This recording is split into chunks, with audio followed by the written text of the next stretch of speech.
Hello, and welcome to another gentle descent into the past.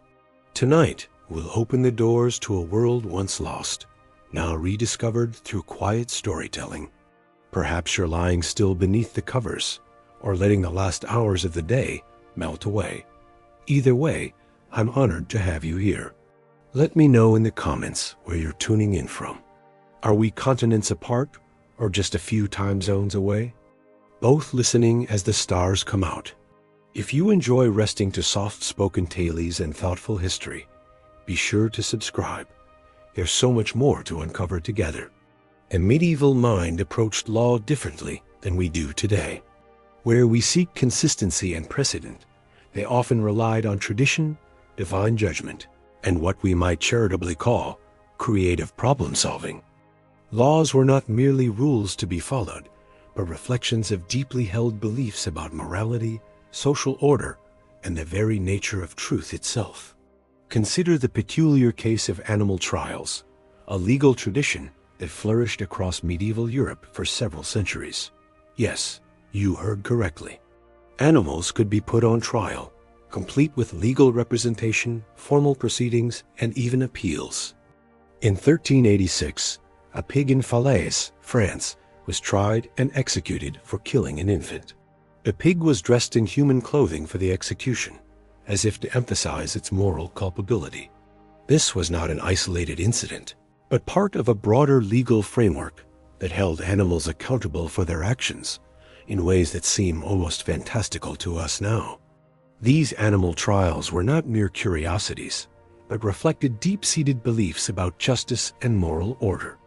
Medieval people believed that all of creation was bound by divine law, and when that law was broken, even by a beast, justice demanded satisfaction.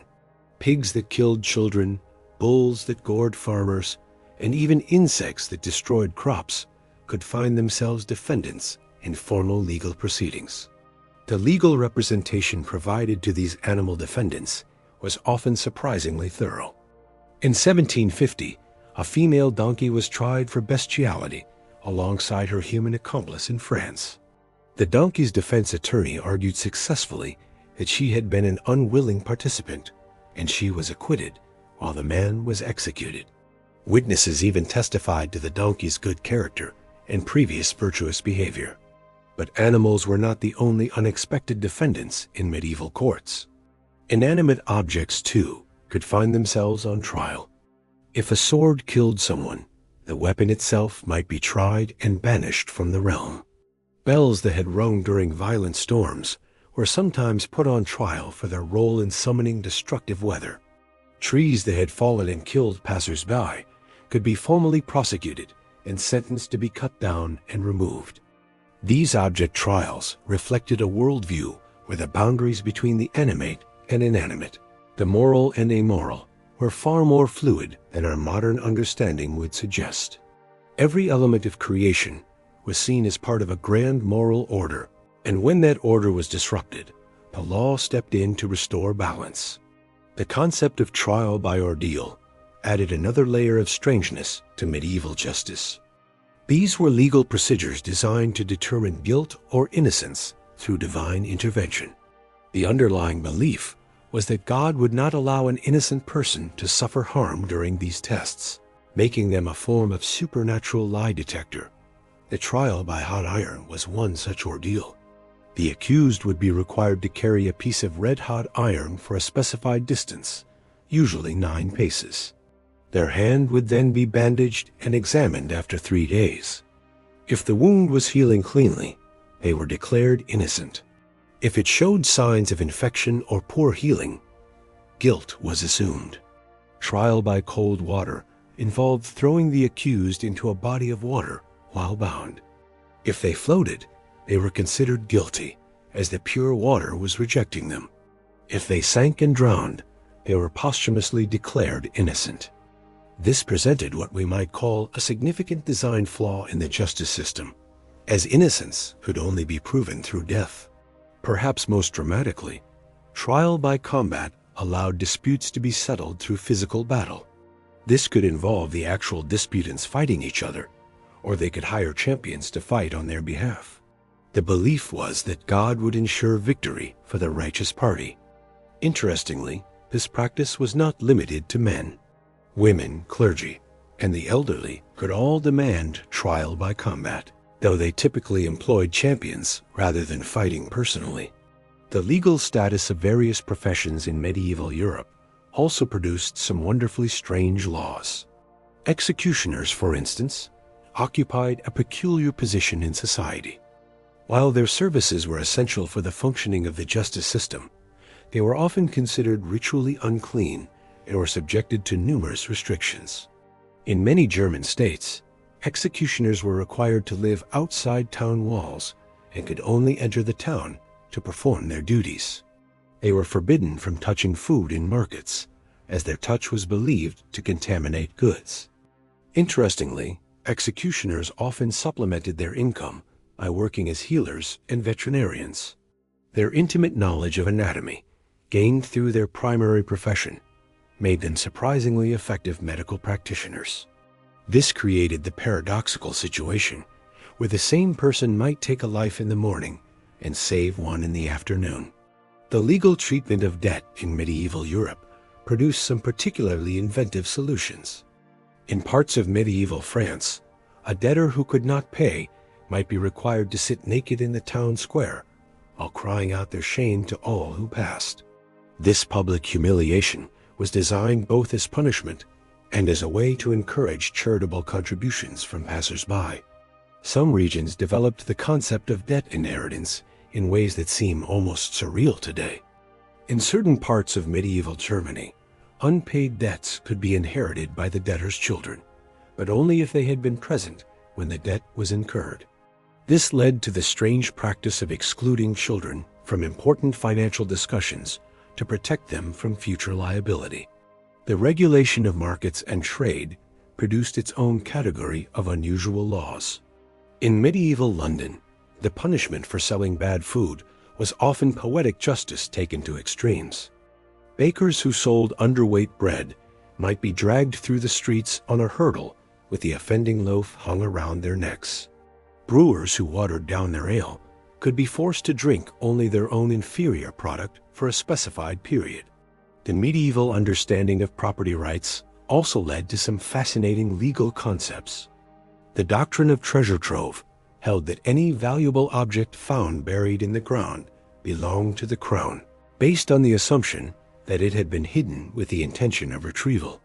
However, if the treasure was found above ground, it belonged to the finder, leading to complex legal debates about exactly what constituted buried versus merely hidden. These strange laws were not merely the products of backward thinking or primitive legal understanding. They reflected sophisticated attempts to maintain social order in a world very different from our own.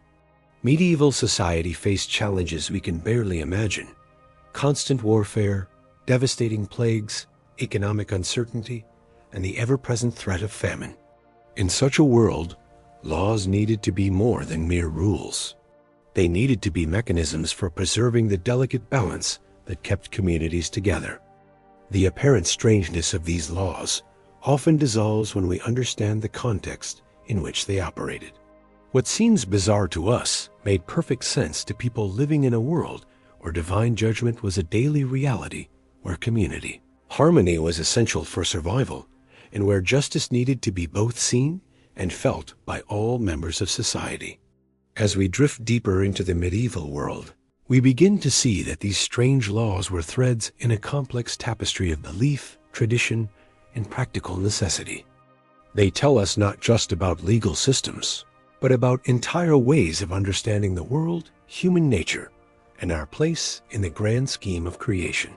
In our next exploration, we will delve deeper into the curious world of medieval marriage laws, where love, politics, and legal ingenuity combine to create some of the most fascinating and bewildering regulations in European history.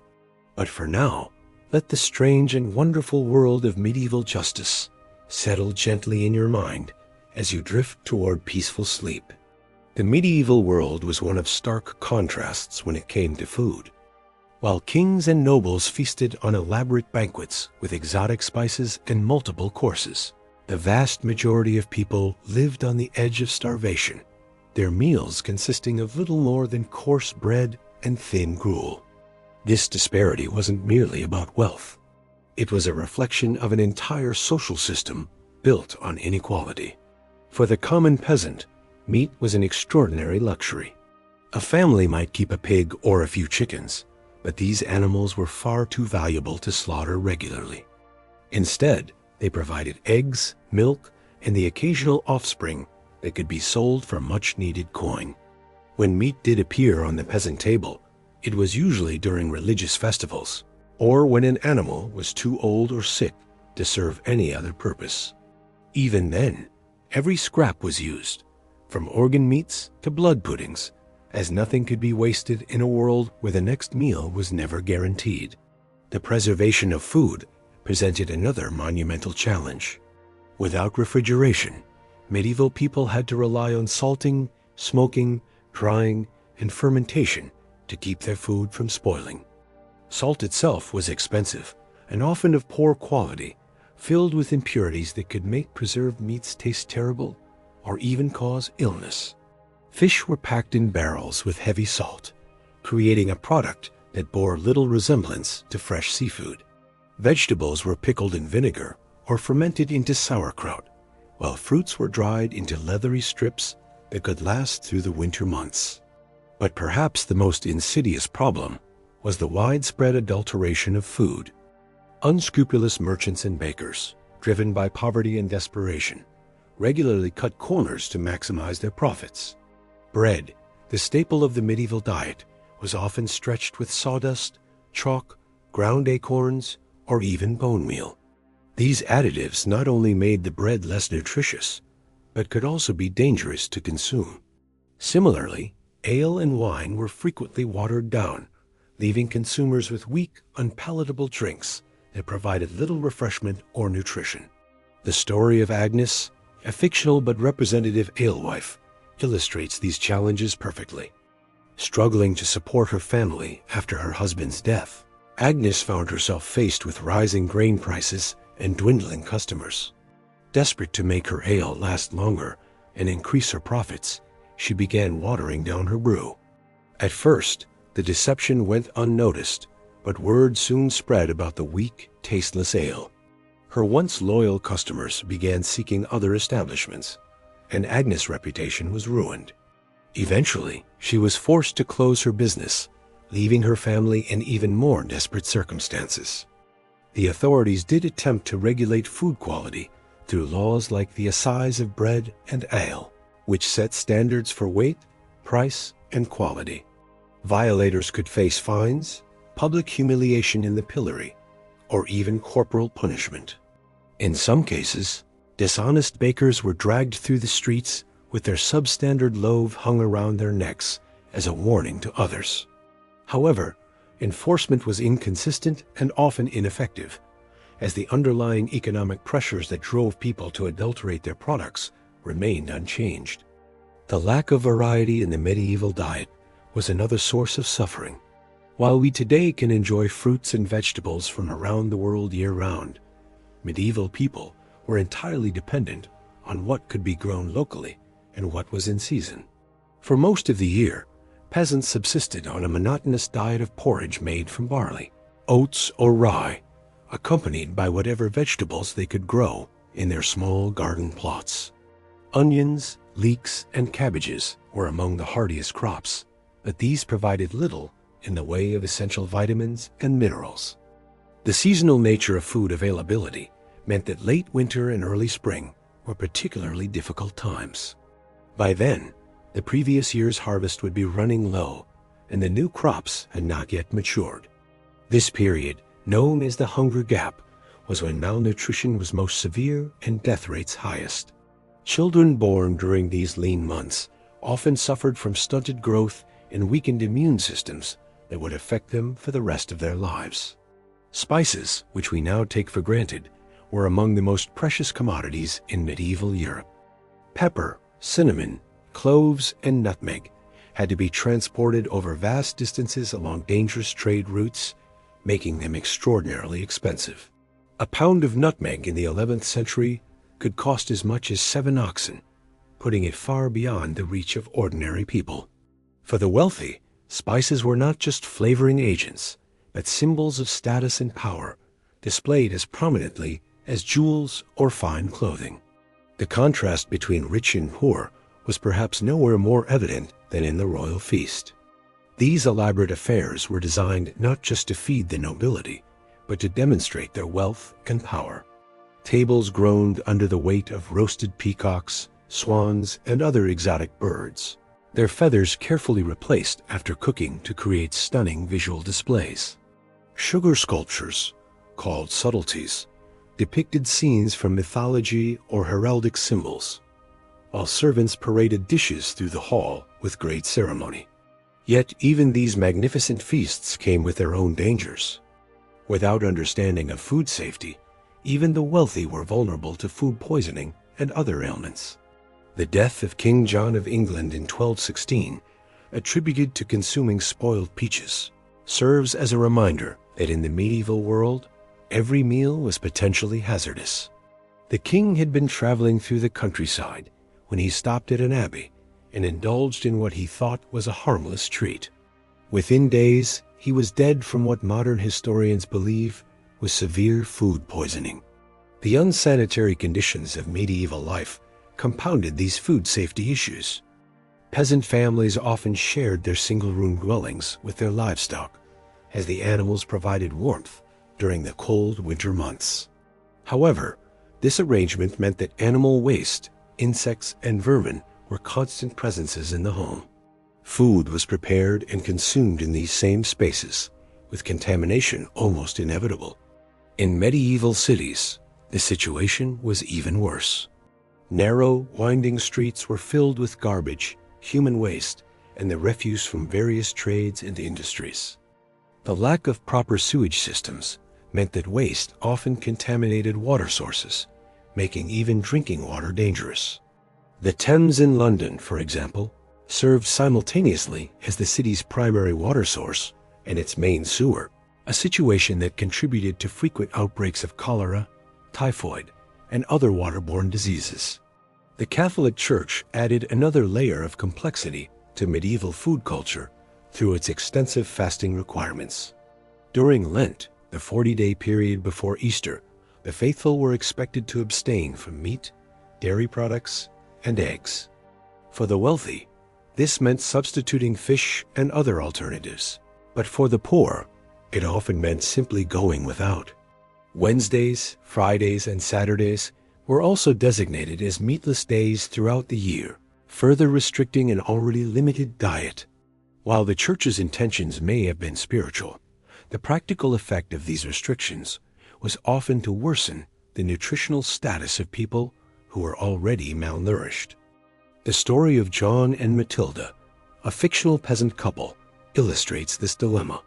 With 3 children to feed and only a small plot of land, they struggled to provide adequate nutrition, even in the best of times. During Lent, they were expected to give up the small amounts of preserved meat and dairy that provided crucial protein and calories. As the days wore on, their children grew weak and listless, crying constantly from hunger. John, a devout man, wrestled with his faith as he watched his family suffer, while Matilda secretly dreamed of the hearty stew she would make when the fast finally ended. Not all of the Church's influence on food was negative, however.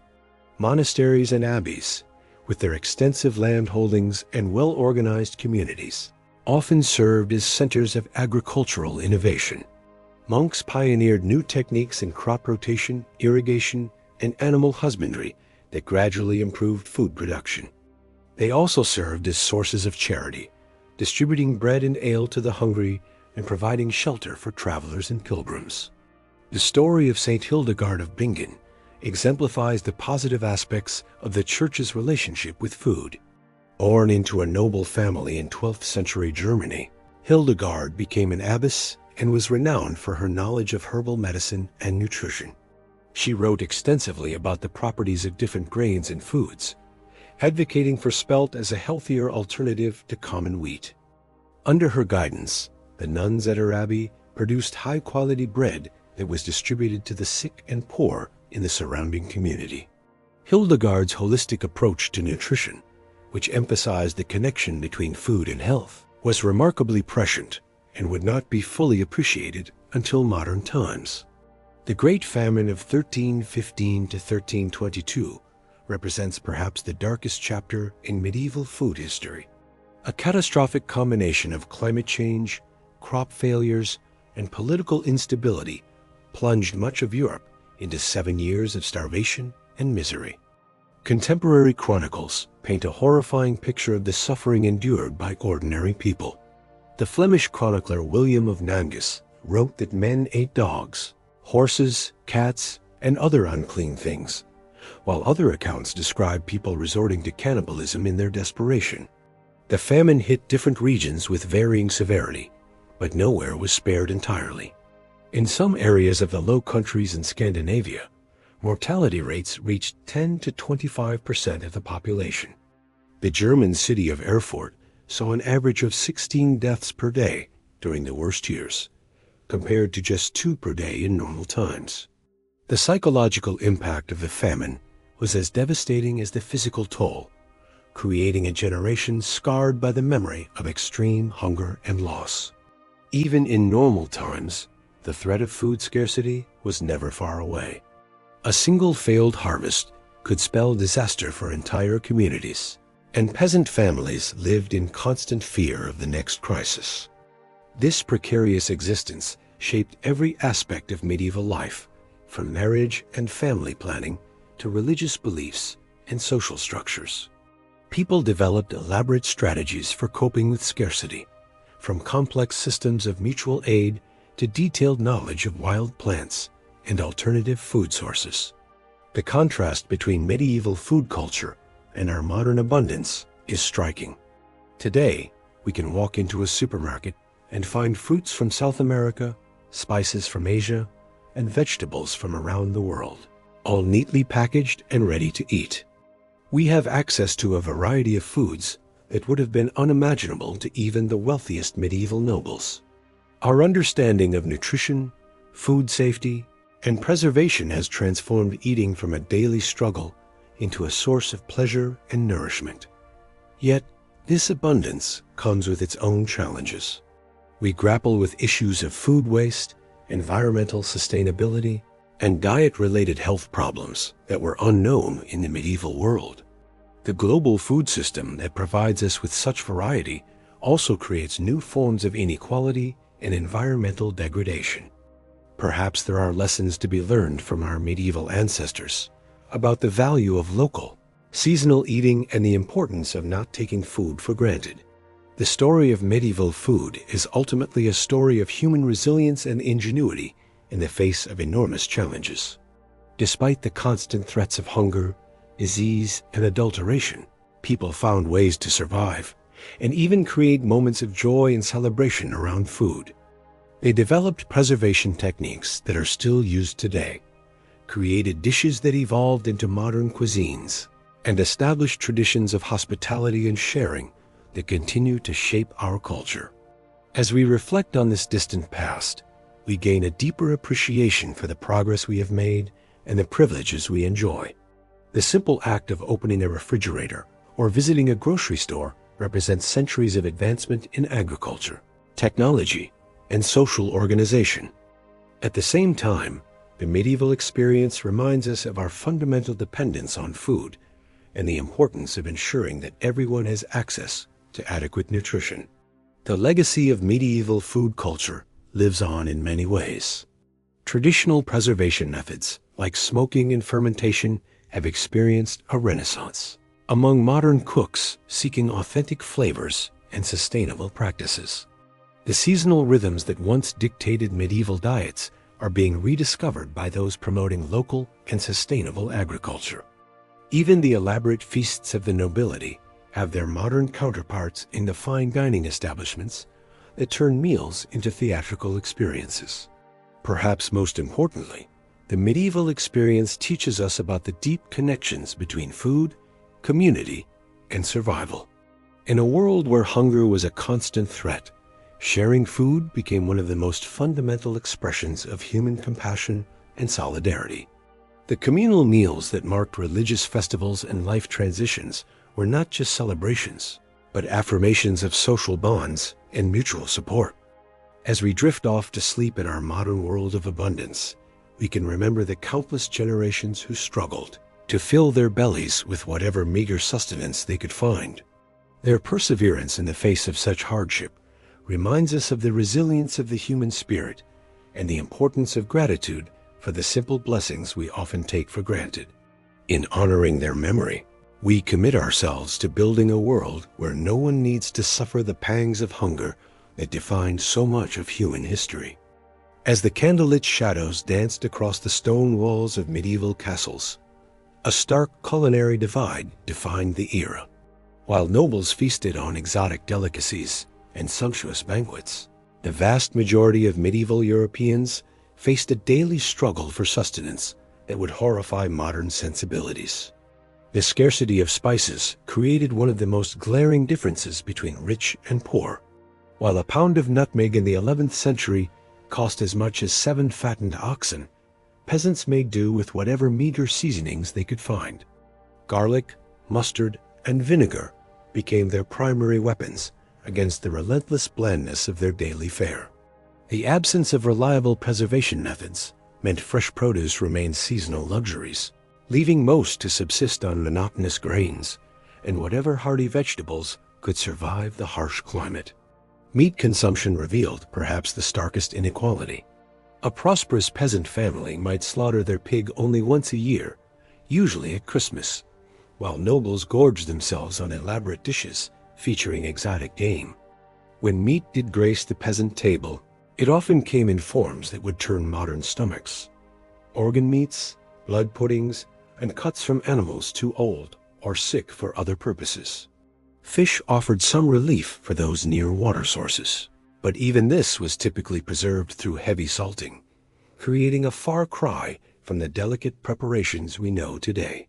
The Church's influence permeated every aspect of medieval food culture, often compounding the hardships faced by the poor. Lent's 40-day fast meant giving up what little meat and dairy peasants possessed, while wealthy nobles could afford exotic substitutes. The story of Agnes Paston, brought before a manorial court in 1322 for stealing bread during Lent to feed her starving children, illustrates the cruel irony of religious dietary restrictions imposed on those already living at the edge of starvation. Food adulteration ran rampant in an era without regulations or quality control. Unscrupulous bakers stretched their precious flour with sawdust, chalk, or ground acorns, creating dense, gritty loaves that provided little nutrition. Alewives watered down their brews to increase profits, leaving customers with weak, unsatisfying drinks that barely qualified as beverages. The Assize of Bread and Ale attempted to regulate these practices, but enforcement remained sporadic at best. Unsanitary conditions made every meal a potential hazard. Peasant families shared their cramped quarters with livestock, creating breeding grounds for disease and contamination. Animal waste mingled with food preparation areas, while flies and vermin spread filth throughout living spaces. Even kings weren't immune. King John of England's death in 1216, attributed to consuming spoiled peaches, demonstrated that contaminated food could fell rulers as easily as peasants.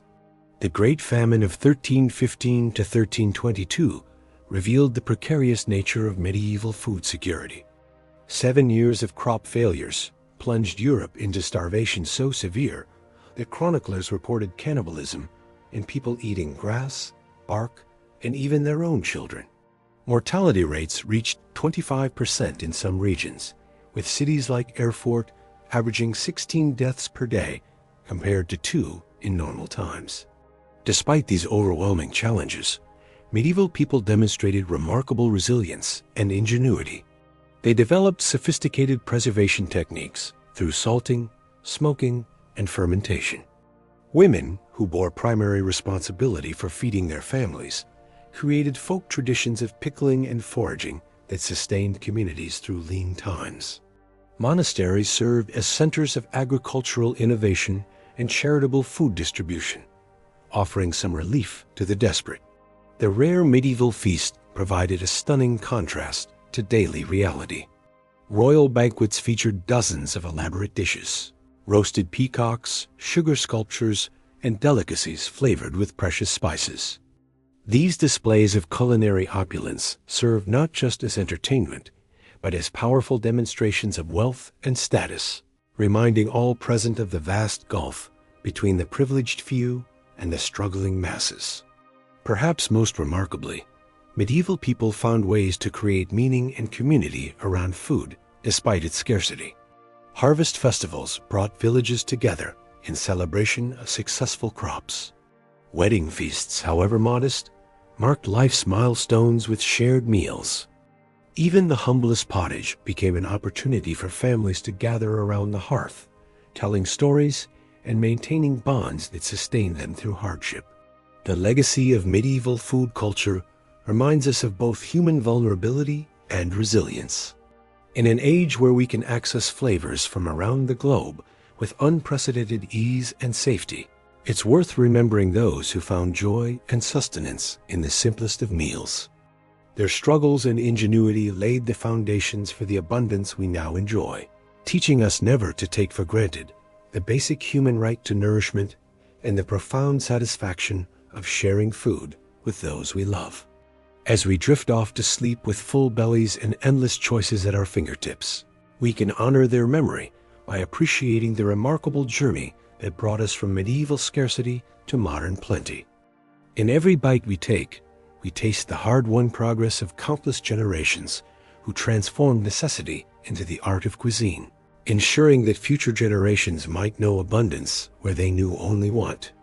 Looking at your reference videos and existing script, I'll continue from where Part 3 left off, maintaining the sleep-inducing tone while exploring the harsh realities of medieval European law and society. As we've seen, the world of medieval Europe was one where even the most basic human needs were fraught with difficulty and danger. Food was scarce, often contaminated, and subject to the whims of weather and war.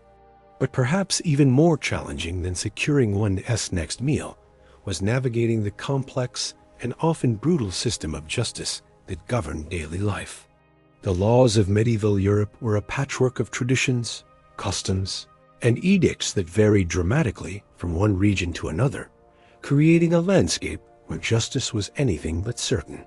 In the flickering candlelight of a medieval courthouse, imagine the tension as an accused thief stands before a panel of judges.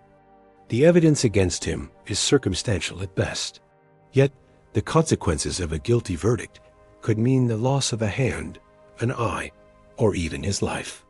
This was not a world of careful deliberation and reasoned argument, but one where justice was swift, harsh, and often arbitrary. The legal systems that governed medieval Europe were designed not so much to determine guilt or innocence, but to maintain order through fear and to reinforce the rigid social hierarchies that kept peasants in their place and nobles in power. The foundation of medieval law rested upon a complex web of feudal obligations and customary practices that had evolved over centuries. At the heart of this system was the concept of personal loyalty and mutual obligation between lord and vassal. A peasant owed service to his lord, not merely as a tenant, but as a bound serf whose very existence was tied to the land he worked. In return, the lord was expected to provide protection and justice, though these protections were often more theoretical than real. The lord's court was typically held in the great hall of his manor, where he would sit in judgment over disputes between his tenants, crimes committed within his domain, and violations of the countless regulations that governed peasant life. These manorial courts dealt with a bewildering array of offenses, from the trivial to the serious. A peasant might find himself hauled before his lord for allowing his pigs to wander into a neighbor's garden for failing to attend the required number of days of labor service, or for the serious crime of attempting to leave the manor without permission. The punishments were often brutal and disproportionate to the crimes. A serf caught trying to flee might be branded on the forehead with a hot iron, marking him forever as a runaway. A woman accused of adultery might be forced to walk naked through the village while being pelted with stones and filth by her neighbors. The concept of individual rights, as we understand them today, was virtually non-existent in medieval legal thinking. Justice was not about protecting the innocent or ensuring fair treatment, but about maintaining social order and reinforcing the authority of those in power.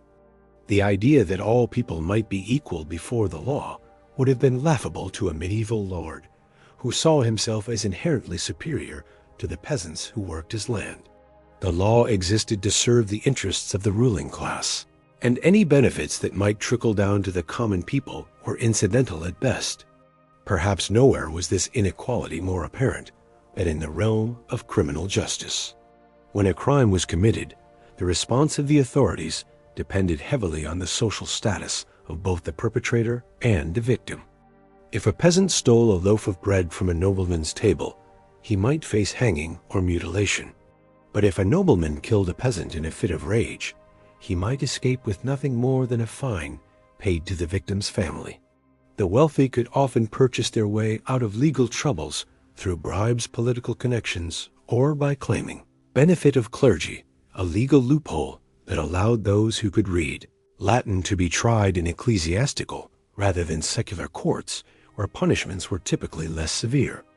The process of determining guilt or innocence in medieval courts often bore little resemblance to modern concepts of justice. Evidence, as we understand it today, was rarely considered decisive.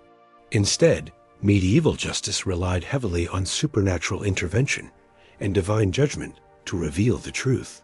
This belief in divine justice gave rise to some of the most bizarre and brutal practices in the history of law, procedures that seem almost incomprehensible to modern minds, but were accepted as perfectly reasonable by medieval people who believed that God would not allow an innocent person to suffer unjustly. Trial by ordeal was one such practice, based on the assumption that divine intervention would protect the innocent while revealing the guilt of the wicked. There were several forms of ordeal, each more harrowing than the last. In the ordeal of hot iron, the accused would be required to carry a red-hot piece of metal for a prescribed distance, usually 9 paces. Their hand would then be bandaged and examined 3 days later. If the wound was healing cleanly, they were declared innocent. If it showed signs of infection or festering, they were judged guilty and punished accordingly. The ordeal of hot water required the accused to plunge their hand into a cauldron of boiling water to retrieve a stone or ring. As with the hot iron, the condition of the hand after 3 days would determine their fate. For those accused of particularly serious crimes, there was the ordeal of cold water, which operated on the opposite principle. The accused would be bound and thrown into a body of water, typically a pond or river that had been blessed by a priest. If they sank, they were considered innocent, as the pure water had accepted them. If they floated, they were deemed guilty, as the water had rejected their corrupted soul. Either way, the accused faced a grim prospect, drowning if innocent, or surviving only to face execution if guilty. The logic of this system was based on the medieval understanding of the natural world, where it was believed that water, being pure and holy, would naturally reject anything evil or corrupted. These ordeals were not administered lightly or without ceremony. They were elaborate rituals that often took place in churches or other sacred spaces, with priests presiding over the proceedings and blessing the instruments of trial. The accused would typically be required to fast for several days beforehand and to attend special masses to purify their soul before facing divine judgment. The entire community would often gather to witness these spectacles, which served not only as a means of determining guilt, but as powerful demonstrations of divine power and earthly authority. The psychological impact of these ordeals cannot be overstated. Many accused individuals, believing themselves to be guilty or convinced that God would reveal their sins, would confess before undergoing the ordeal. Others, terrified by the prospect of divine judgment, would flee before the appointed day, an act that was taken as clear evidence of guilt. In some cases, the mere threat of trial by ordeal was enough to extract a confession or to resolve a dispute without the need for the actual procedure. But perhaps even more telling about medieval attitudes toward justice was the practice of trial by combat, where disputes were resolved through armed conflict between the parties involved. This practice was based on the belief that God would grant victory to the party in the right, ensuring that justice would prevail through strength of arms. Trial by combat could be invoked for a wide range of disputes, from accusations of treason and murder to disagreements over property rights and commercial contracts. The combatants would fight with weapons appropriate to their social status. Nobles might use swords and shields, while commoners might be armed with clubs or staff. The rules governing trial by combat were surprisingly elaborate and formal. The fight would take place in a designated area, often a field outside the town walls, with strict boundaries marked out to prevent either combatant from fleeing. Officials would oversee the proceedings to ensure that the combat was conducted fairly, though what constituted fairness in a system based on mortal combat was itself questionable. The fight would continue until one party was killed, severely wounded, or surrendered by crying out for mercy. Victory was taken as clear evidence of divine favor, and thus of the righteousness of the winner's cause. For those unable to fight for themselves due to age, disability, or gender, the system allowed for the appointment of champions who would fight on their behalf. This created a class of professional fighters who made their living by serving as champions in legal disputes. These men were often skilled warriors who would fight for whoever could afford their services, regardless of the merits of the case. The wealthy could hire the best champions, while the poor were left to find whatever representation they could afford or to fight for themselves against potentially superior opponents. Women, being generally barred from combat, faced particular challenges in a system that relied so heavily on physical prowess to determine justice.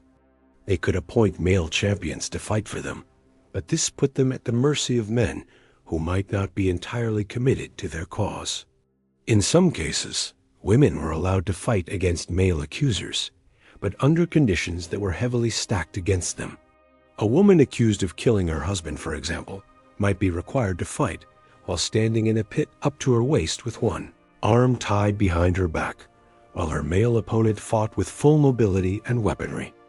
The brutality of these legal procedures extended beyond the courtroom to the punishments that were meted out to those found guilty. Medieval justice was based on the principle of retribution rather than rehabilitation, and punishments were designed to be both severe and public, serving as deterrents to others who might be tempted to break the law. The range of punishments available to medieval judges was vast and creative in its cruelty, reflecting a society that saw physical suffering as an appropriate response to moral transgression. For theft, one of the most common crimes in an age of widespread poverty, the punishments varied according to the value of the stolen goods and the social status of the thief. A peasant caught stealing food might lose a hand, making it impossible for him to work, and essentially condemning him to death by starvation.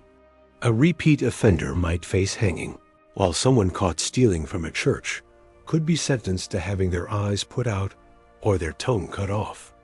The logic behind these punishments was that the penalty should reflect the nature of the crime. A thief lost the hand that had committed the theft, a liar lost the tongue that had spoken falsehoods, and so on.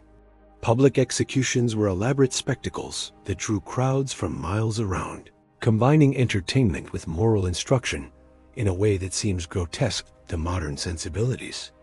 The condemned would be paraded through the streets to the place of execution, often accompanied by priests who would exhort them to confess their sins and prepare for the afterlife.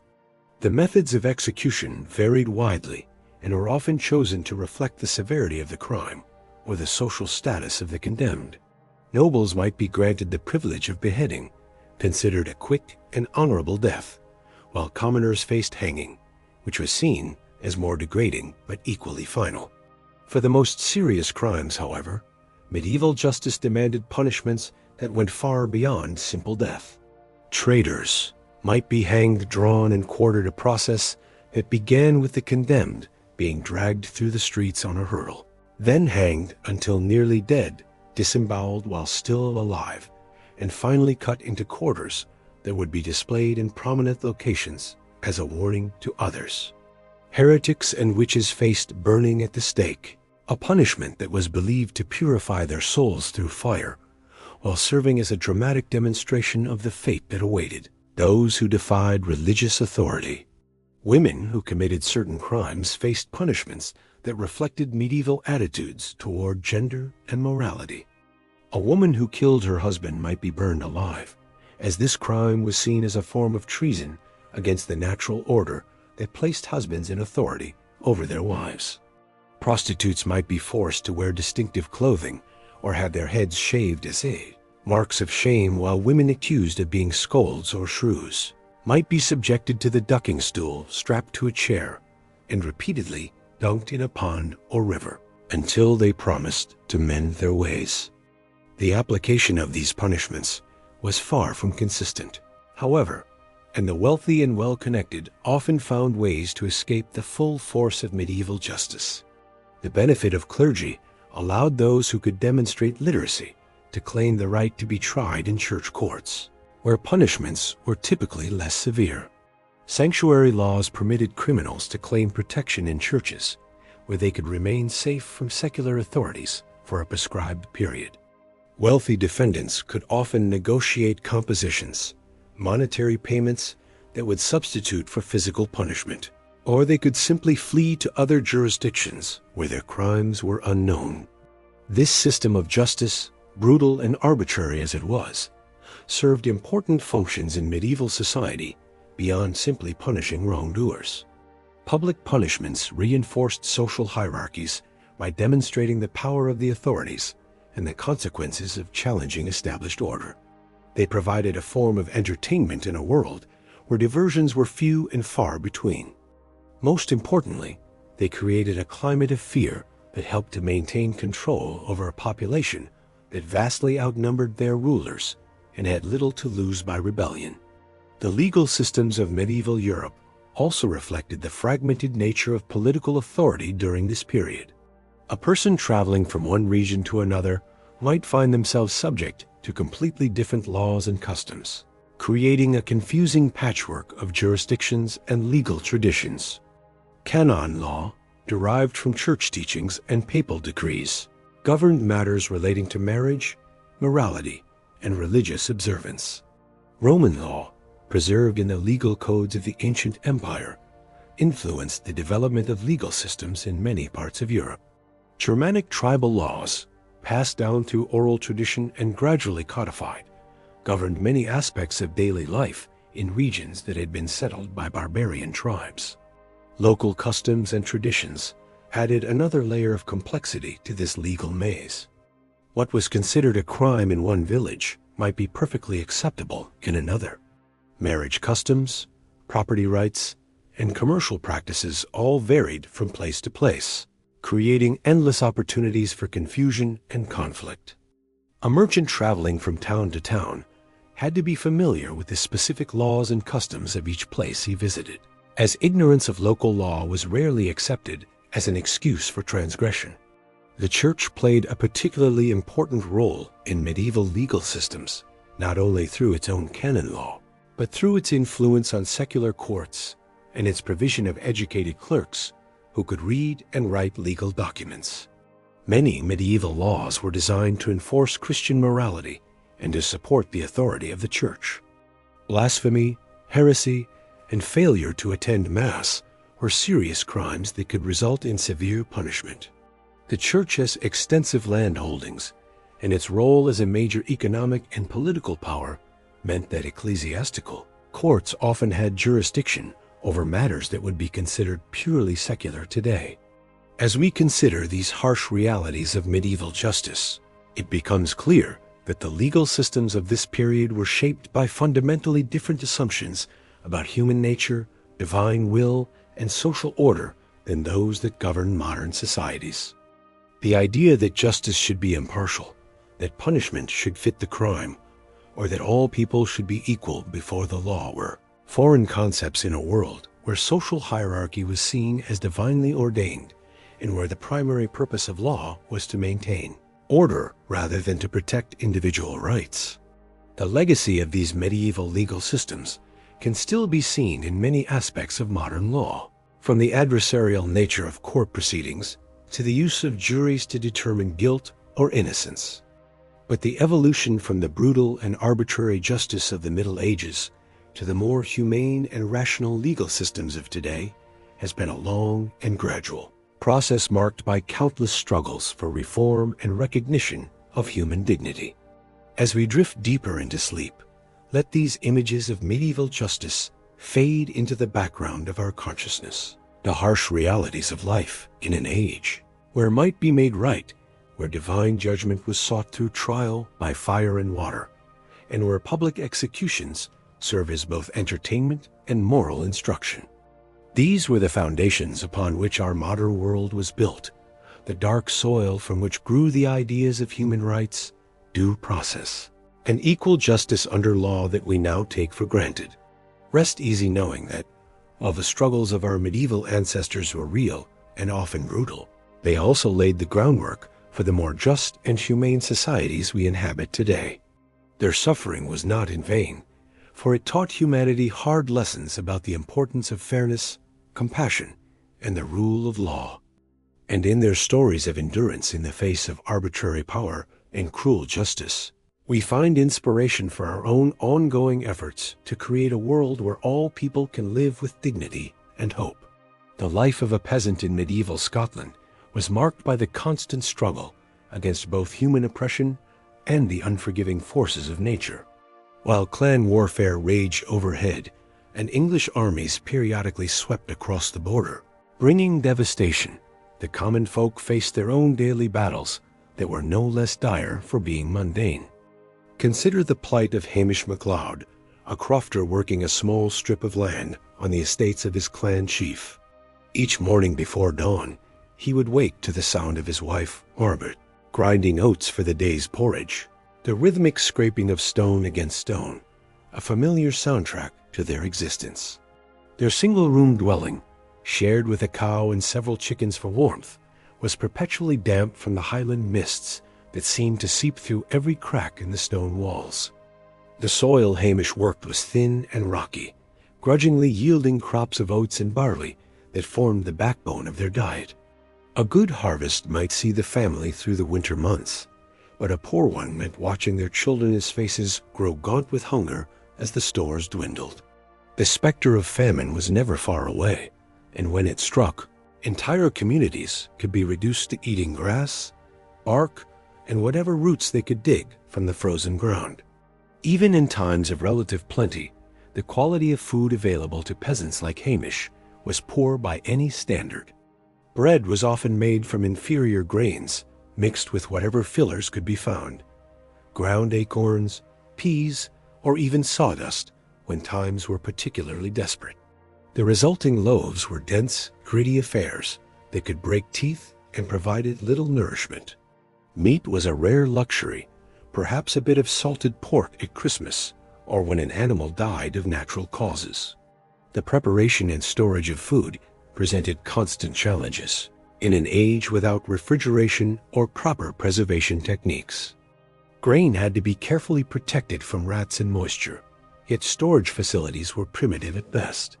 Milk soured quickly, meat spoiled rapidly in warm weather, and even ale, the common drink of choice since water sources were often contaminated, could turn rancid if not consumed promptly.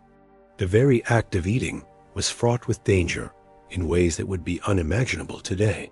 Contamination was rampant, with livestock often kept in the same spaces where food was prepared and consumed.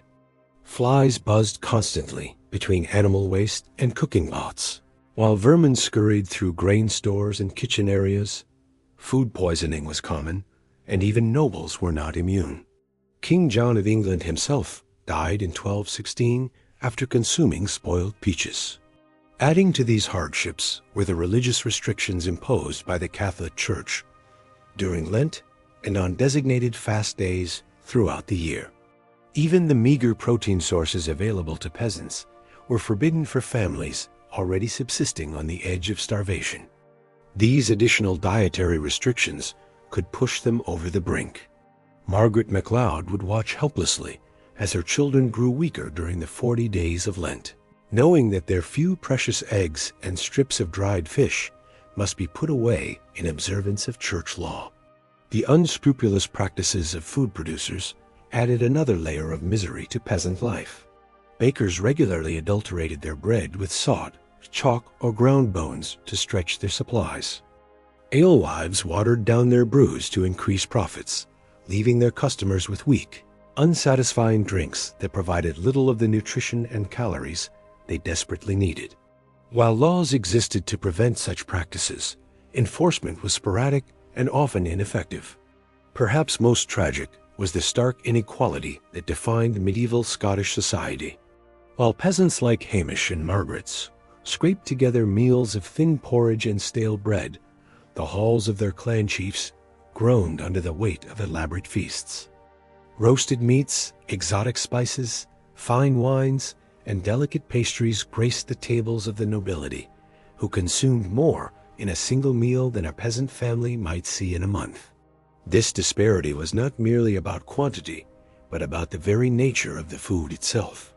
Where peasants ate coarse, monotonous fare that left them malnourished and susceptible to disease, the wealthy enjoyed varied diets rich in proteins, fats, and the precious spices that could transform even simple ingredients into culinary delights. A pinch of cinnamon or cloves, worth more than a peasant's annual income, could elevate a dish from mere sustenance to genuine pleasure. The psychological toll of this constant food insecurity cannot be overstated.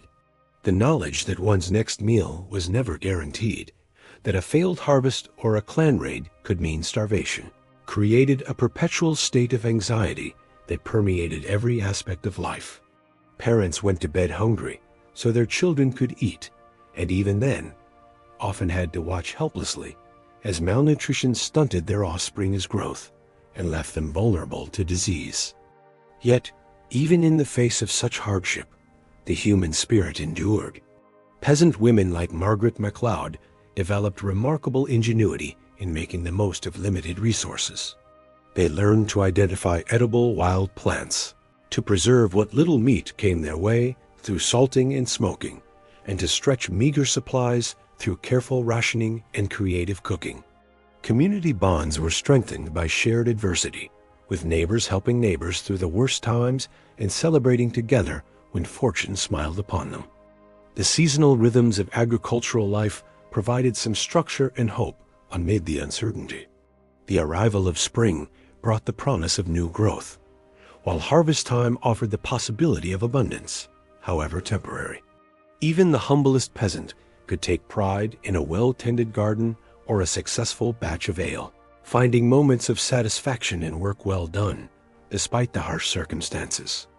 As we reflect on the struggles of medieval Scottish peasants like Hamish and Margaret MacLeod, we are reminded of how far humanity has progressed in securing basic necessities. The abundance and variety of food available today, the safety standards that protect us from contamination, and the social systems that provide support in times of need. All these represent centuries of gradual improvement from those dark days when a full belly was a luxury and hunger was a constant companion.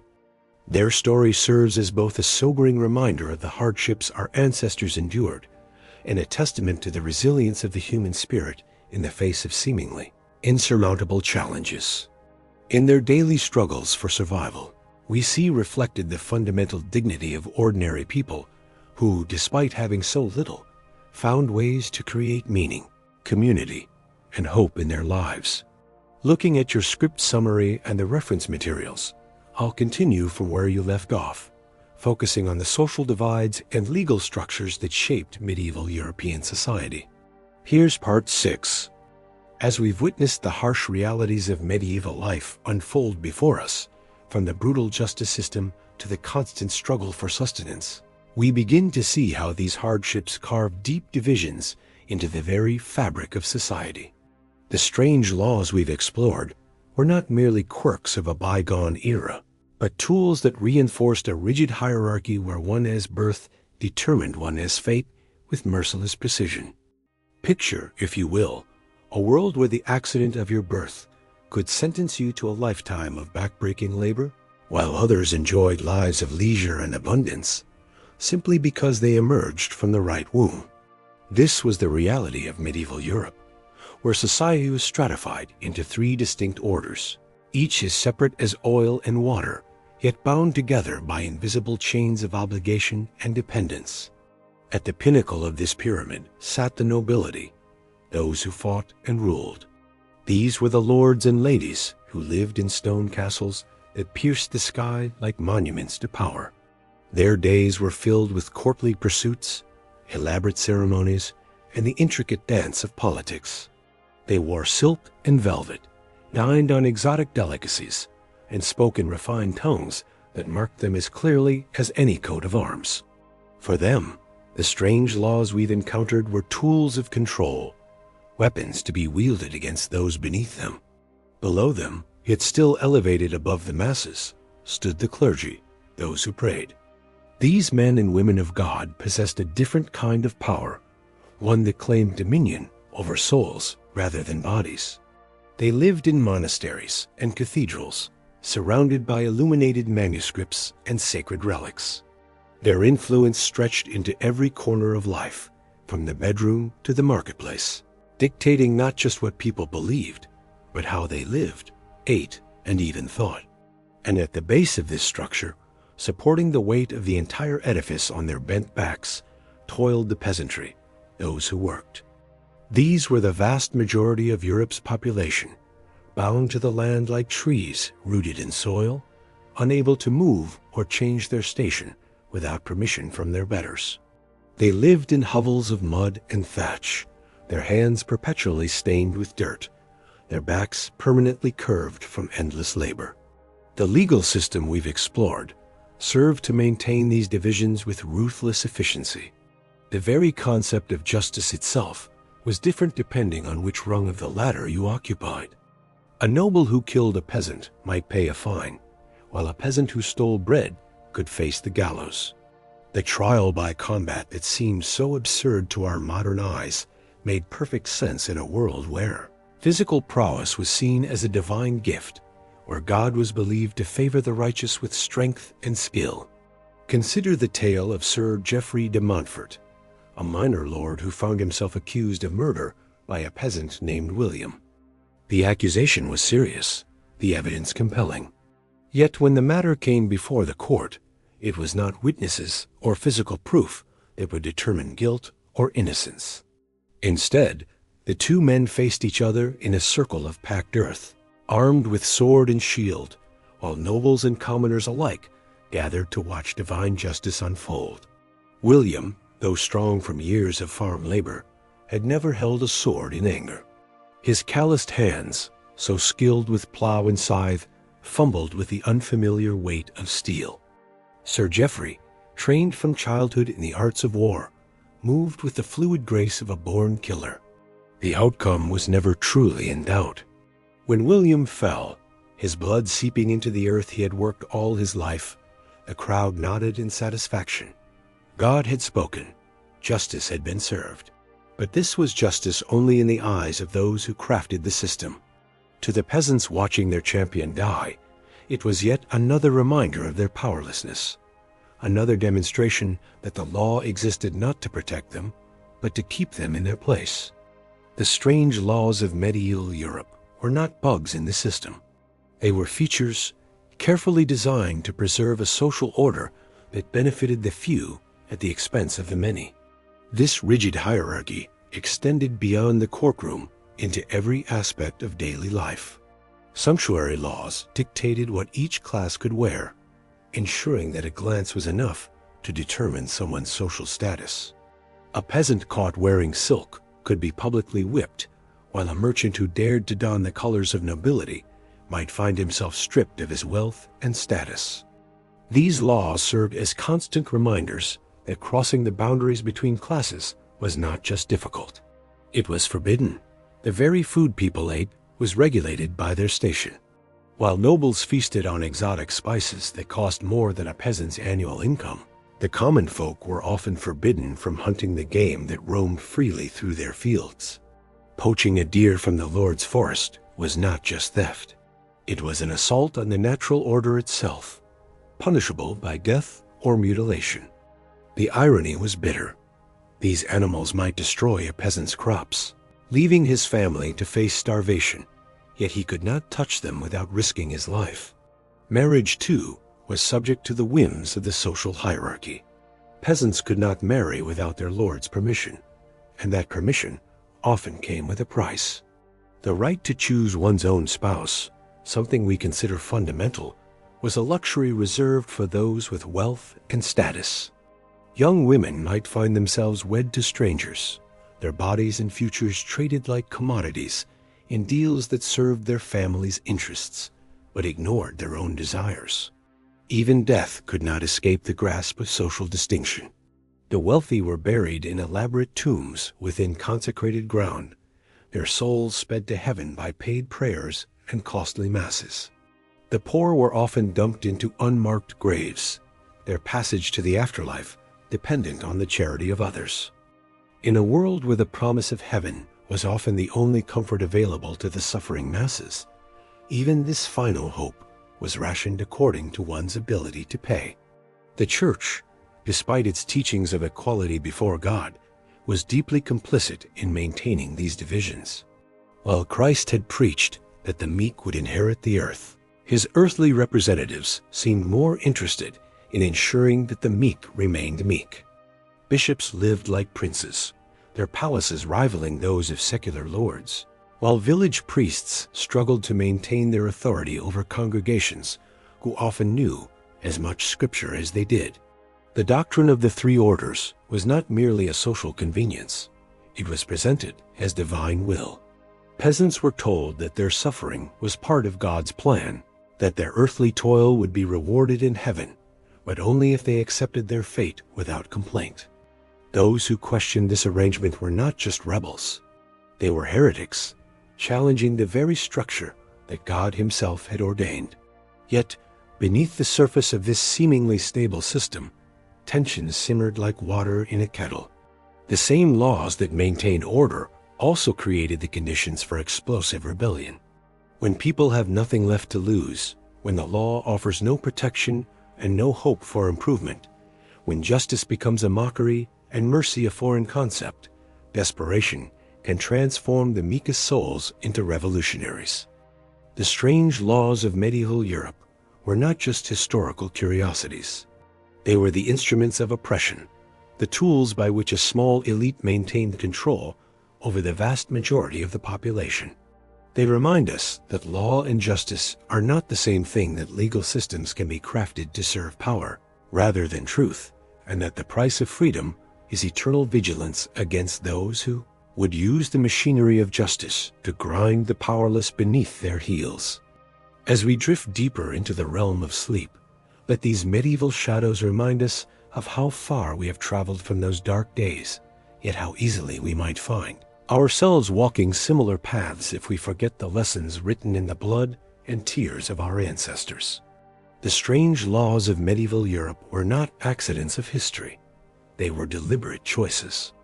And in understanding them, we better understand the fragility of the justice we too often take for granted. In the morning light, when consciousness returns, perhaps we will carry with us a deeper appreciation for the rights and freedoms that countless generations fought and died to secure. For in the end, the true strangeness of medieval law was not its brutality or its absurdity, but its reminder that justice is not a given. It is a gift that each generation must earn anew. Rest now, and let the whispers of history carry you toward dreams where the scales of justice are balanced, not by the weight of gold or the strength of arms, but by the simple recognition that all souls, regardless of birth or station, deserve dignity, compassion, and the chance to live free from the strange and terrible laws that once held our ancestors in chains. As the golden hour light filters through the barred windows of a medieval, manor house casting long shadows across the cold stone floors. We find ourselves transported to a world where justice was not blind, but rather deeply entrenched in the rigid social hierarchy that defined every aspect of life. Tonight we continue our gentle journey through the peculiar and often harsh legal landscape of medieval Europe, where the law served not as an equalizer, but as a powerful tool to maintain the vast chasm between the noble and the common. The medieval legal system was a complex web of overlapping jurisdictions and competing authorities, each with their own interpretation of justice. At the highest level sat the king's courts, dispensing royal justice with ceremonies that bordered on the theatrical. Below them operated the ecclesiastical courts of the church, wielding both spiritual and temporal power over matters of morality and faith. And scattered throughout the countryside were the manorial courts, where local lords held sway over their peasants with an authority that was both absolute and arbitrary. But perhaps nowhere was the inequality of medieval justice more apparent than in the concept of wergold, the ancient Germanic practice of assigning monetary values to human lives based on social status. Under this system, the life of a nobleman might be worth 30 times that of a common peasant. And these valuations were not merely symbolic, but formed the basis for legal compensation in cases of murder or injury. A lord who killed a serf might pay a few silver coins to the victim's family, while a peasant who dared raise a hand against nobility faced execution without question. The courts themselves reflected this stark social divide in their very architecture and procedure. When a nobleman appeared before a judge, he was afforded elaborate ceremony, comfortable seating, and the presumption of honesty that came with his elevated station. His word carried weight simply by virtue of his birth, and his testimony was rarely questioned unless contradicted by someone of equal or higher rank. The proceedings moved at a dignified pace, with careful attention paid to precedent and proper legal form. How different was the experience for a common peasant dragged before the same tribunal. These unfortunate souls were herded into drafty, uncomfortable spaces, forced to stand throughout lengthy proceedings that they often could not understand due to the use of Latin or French legal terminology. Their own testimony was viewed with suspicion, requiring multiple witnesses or the support of their betters to carry any credibility. The very clothes they wore marked them as inferior, their rough homespun garments a stark contrast to the fine silks and furs of their social superiors. The punishments meted out by these courts further reinforced the social order through their deliberate inequality. When a nobleman was convicted of a crime, he might face exile, the loss of lands, or at worst, a swift execution by sword, a death considered honorable and befitting his station. The wealthy could often purchase pardons or commute their sentences through substantial payments to the crown, transforming justice into yet another commodity available only to those with means. For the common people, however, punishment was designed to be both severe and publicly humiliating. The stocks and pillory were favorite devices for minor infractions, forcing the guilty to endure not only physical discomfort, but the jeers and abuse of their neighbors. More serious crimes brought flogging, branding, or the loss of limbs, punishments that left permanent marks of shame upon the survivor. The gallows were reserved for the most heinous offenses, but even here, class distinctions persisted.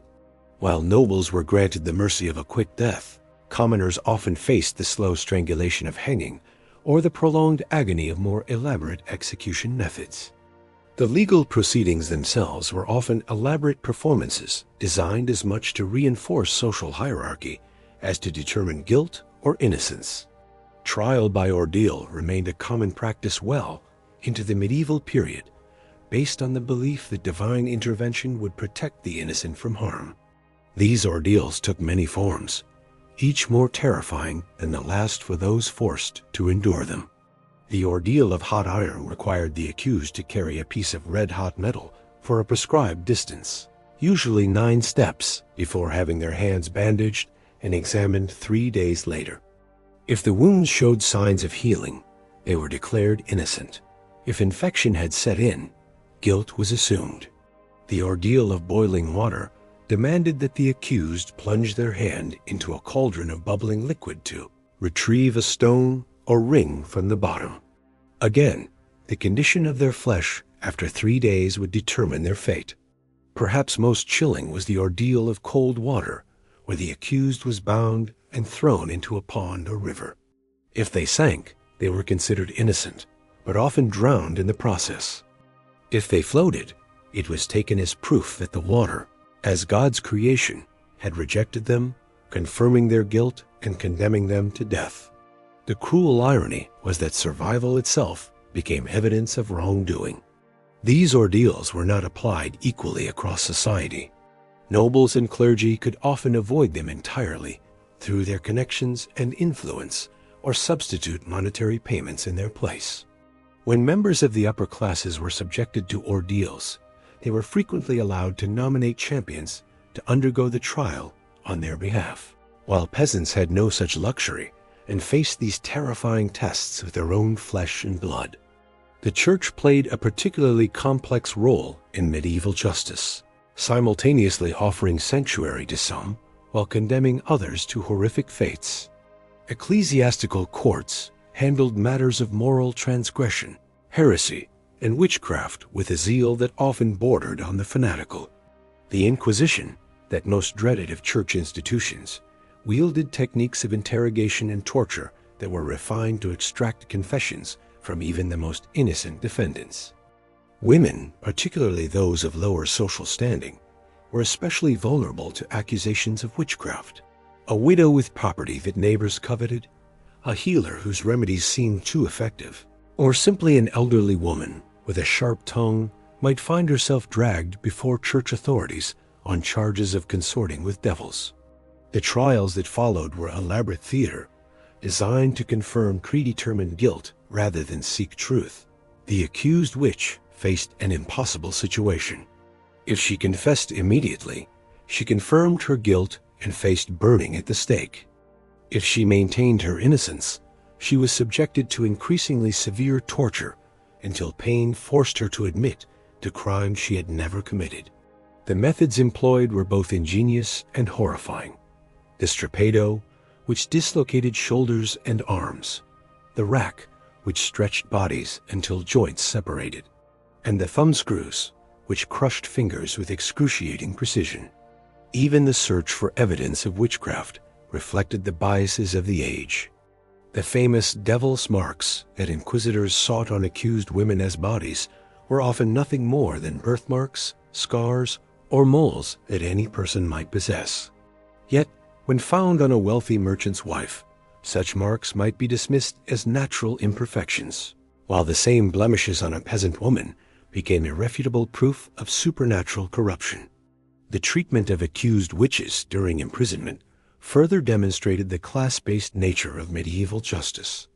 Noble women accused of sorcery were often confined in relative comfort, provided with adequate food and clothing while awaiting trial. They might receive visits from family members and spiritual advisors, and their interrogations proceeded with at least the pretense of legal procedure. Common women, however, were thrown into dank, rat-infested dungeons where they faced deliberate deprivation designed to weaken their resistance. They were stripped of their clothing and forced to endure cold, hunger, and the constant threat of sexual assault by their jailers. The psychological torture of isolation and uncertainty was often as effective as any physical abuse in breaking down their defenses. The very language used in legal proceedings reinforced social hierarchies in subtle but powerful ways. When nobles appeared in court, they were addressed with elaborate titles and honorifics that emphasized their elevated status. Their crimes, when acknowledged at all, were described in euphemistic terms that minimized their severity. A nobleman who murdered a peasant might be said to have acted in righteous anger or to have corrected an insolent servant, language that transformed cold-blooded killing into acceptable social discipline. Peasants, by contrast, found their actions described in the harshest possible terms. A hungry farmer who poached a rabbit from his lord's forest became a thief and violator of sacred property. A woman who spoke harshly to her betters was transformed into a disturber of the peace and challenger of divine order. This linguistic manipulation served to justify the severe punishments that inevitably followed, making extreme penalties seem not only appropriate, but necessary for the preservation of social stability. The concept of legal representation, so fundamental to our modern understanding of justice, was virtually unknown for the common people of medieval Europe.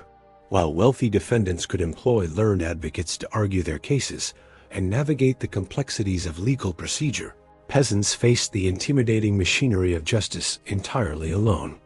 They were expected to understand Latin legal terminology, comprehend arcane procedural requirements, and present coherent defenses despite having no education or training in such matters. This disparity in legal resources often determined outcomes before trials even began. A skilled advocate could find procedural grounds to dismiss charges, locate witnesses to provide alibis, or present alternative interpretations of evidence that cast doubt on their client's guilt. The unrepresented defendant, meanwhile, stumbled through proceedings they could barely comprehend, often inadvertently confirming their own guilt through ignorance of proper legal responses. The keeping of legal records further advantaged the wealthy, while disadvantaged the poor. Nobles maintained extensive documentation of their rights, properties, and legal precedents, creating paper trails that could support their claims in court. They employed scribes and clerks to ensure that favorable judgments were properly recorded and preserved for future reference. These documents became powerful weapons in legal battles, providing evidence of ancient privileges and establishing patterns of precedent that favored their interests. Peasants, being largely illiterate and unable to afford scribal services, left little documentary evidence of their legal affairs. Their rights, such as they were, existed primarily in oral tradition and customary practice, making them vulnerable to challenges by those with written proof to support their claims. A nobleman with a properly documented deed could easily dispossess a peasant family that had worked the same land for generations, leaving them with no recourse and no means to prove their traditional rights. The corruption that pervaded medieval legal systems was both systematic and openly acknowledged. Judges and court officials expected regular payments from those seeking favorable treatment, and these bribes were so commonplace that they had acquired their own elaborate etiquette and customary rates. A wealthy defendant could essentially purchase not only favorable verdicts, but also the procedural advantages that made such outcomes possible. For the poor, however, even small bribes represented impossible expenses. A peasant family's entire annual income might not equal the cost of a minor court favor, leaving them entirely dependent on the supposed impartiality of officials who had long since abandoned any pretense of equal treatment. The result was a justice system that operated as a marketplace, where legal outcomes were bought and sold like any other commodity. The physical conditions of medieval prisons reflected these same class distinctions with brutal clarity. Wealthy prisoners could purchase comfortable accommodations, adequate food, and even the services of personal servants during their confinement. They might occupy private chambers with windows, furniture, and the freedom to receive visitors and conduct business. Some noble prisoners lived better in jail than many free peasants did in their own homes. Common criminals, however, were herded into overcrowded, disease-ridden dungeons, where death from illness was more likely than eventual release. They received minimal food of the poorest quality, often crawling with vermin and barely sufficient to sustain life. No medical care was provided for the sick or injured, and the strong preyed upon the weak in an environment where guards turned blind eyes to violence among their charges. These disparities in treatment extended even to the moment of execution. Noble criminals who faced death were granted elaborate final ceremonies that honored their rank, even as their lives were forfeit. They might be allowed final speeches, visits from clergy of their choosing, and executions carried out with swift, merciful methods that minimized suffering. Their bodies were often returned to their families for proper burial in consecrated ground. Common criminals faced death as they had faced life, without dignity or consideration for their humanity. They were marched to execution sites amid jeering crowds, denied final words or spiritual comfort, and killed by methods deliberately chosen for their cruelty and public spectacle. Their bodies were often left to rot on gibbets as warnings to others, denied even the basic dignity of proper burial. As we drift deeper into the realm of sleep, let us reflect on this complex tapestry of medieval justice, where law served not as a protection for the innocent, but as a tool for maintaining the rigid social order that defined every aspect of existence. In this world, birth determines not only one's station in life, but also the very nature of justice one could expect to receive. The wealthy lived in a realm where law was malleable, where influence and gold could reshape reality itself and transform the guilty into the innocent. They enjoyed the protection of elaborate procedures, skilled advocates, and sympathetic judges who understood that true justice meant preserving the natural order that placed them at society's apex. The poor, meanwhile, inhabited a darker realm, where law was an instrument of oppression rather than protection, where guilt was often predetermined by social status, and where survival depended more on luck than on any abstract concept of justice. They faced a system designed not to determine truth, but to confirm their subordinate position and remind them of their powerlessness in the face of their betters' authority. Yet, even in this harsh landscape, we can glimpse the seeds of change that would eventually transform these primitive systems into something approaching true justice. The very extremes of medieval legal inequality would eventually provoke reactions that led to demands for reform, due process, and equal treatment under law. The struggles of these forgotten peasants and their suffering under arbitrary authority helped forge the principles that we now take for granted in our modern legal systems. As you settle into peaceful slumber, perhaps you might dream of a world where justice truly was blind, where birth and wealth held no sway over legal outcomes, and where every person, regardless of station, could expect fair treatment under law. It is a vision that those medieval peasants, suffering under their lord's arbitrary justice, could scarcely have imagined. Yet their struggles helped make it possible. Rest well, knowing that the harsh lessons of medieval justice had not been forgotten, and that the principles of equality and fairness we cherish today were paid for with the suffering of countless generations who came before us. In their memory, we continue the eternal struggle to perfect justice and ensure that law serves not the powerful, but the cause of truth and human dignity. Looking at the context you've provided and the reference materials, I'll continue the script from where it left off, focusing on the increasingly complex and often arbitrary nature of medieval laws that governed every aspect of daily life. Beyond the spectacle of trials by ordeal and the peculiar justice meted out to animals, medieval Europe was governed by an intricate web of laws that touched every moment of a person's existence. These regulations weren't merely suggestions or guidelines. They were rigid commandments that dictated how one dressed, where one could walk, what one could eat, and even how one could express grief. Consider the sumptuary laws that swept across medieval kingdoms like invisible chains binding society into its predetermined order. These weren't simply fashion guidelines. They were legal mandates that prescribed exactly what fabrics, colors, and styles each social class could wear. A peasant caught wearing silk could face heavy fines or public humiliation. The rich purple dyes extracted from murex shells were reserved exclusively for royalty, while certain shades of red remained the privilege of the nobility alone. In 14th century England, these clothing laws reached absurd levels of specificity. Servants were forbidden from wearing cloth worth more than 2 marks per yard. Merchants, despite their growing wealth, could not don the furs and jeweled accessories of the aristocracy. Even the length of one's shoes was regulated. The pointed pullongs favored by fashionable men could only extend so many inches beyond the toe, with the measurement varying according to one's rank. These laws created a society where a glance could instantly reveal a person's place in the social hierarchy. But they also created a peculiar form of legal theater, where enforcement was sporadic and often depended more on local prejudices than consistent application. A wealthy merchant might bribe his way into wearing forbidden silks, while a poor craftsman could face severe punishment for the slightest transgression. The regulation of trade and commerce produced equally bizarre legal scenarios. Market laws in medieval towns could be bewilderingly complex. In some German cities, bakers were required to attach their personal seal to every loaf, making them legally responsible for its weight and quality.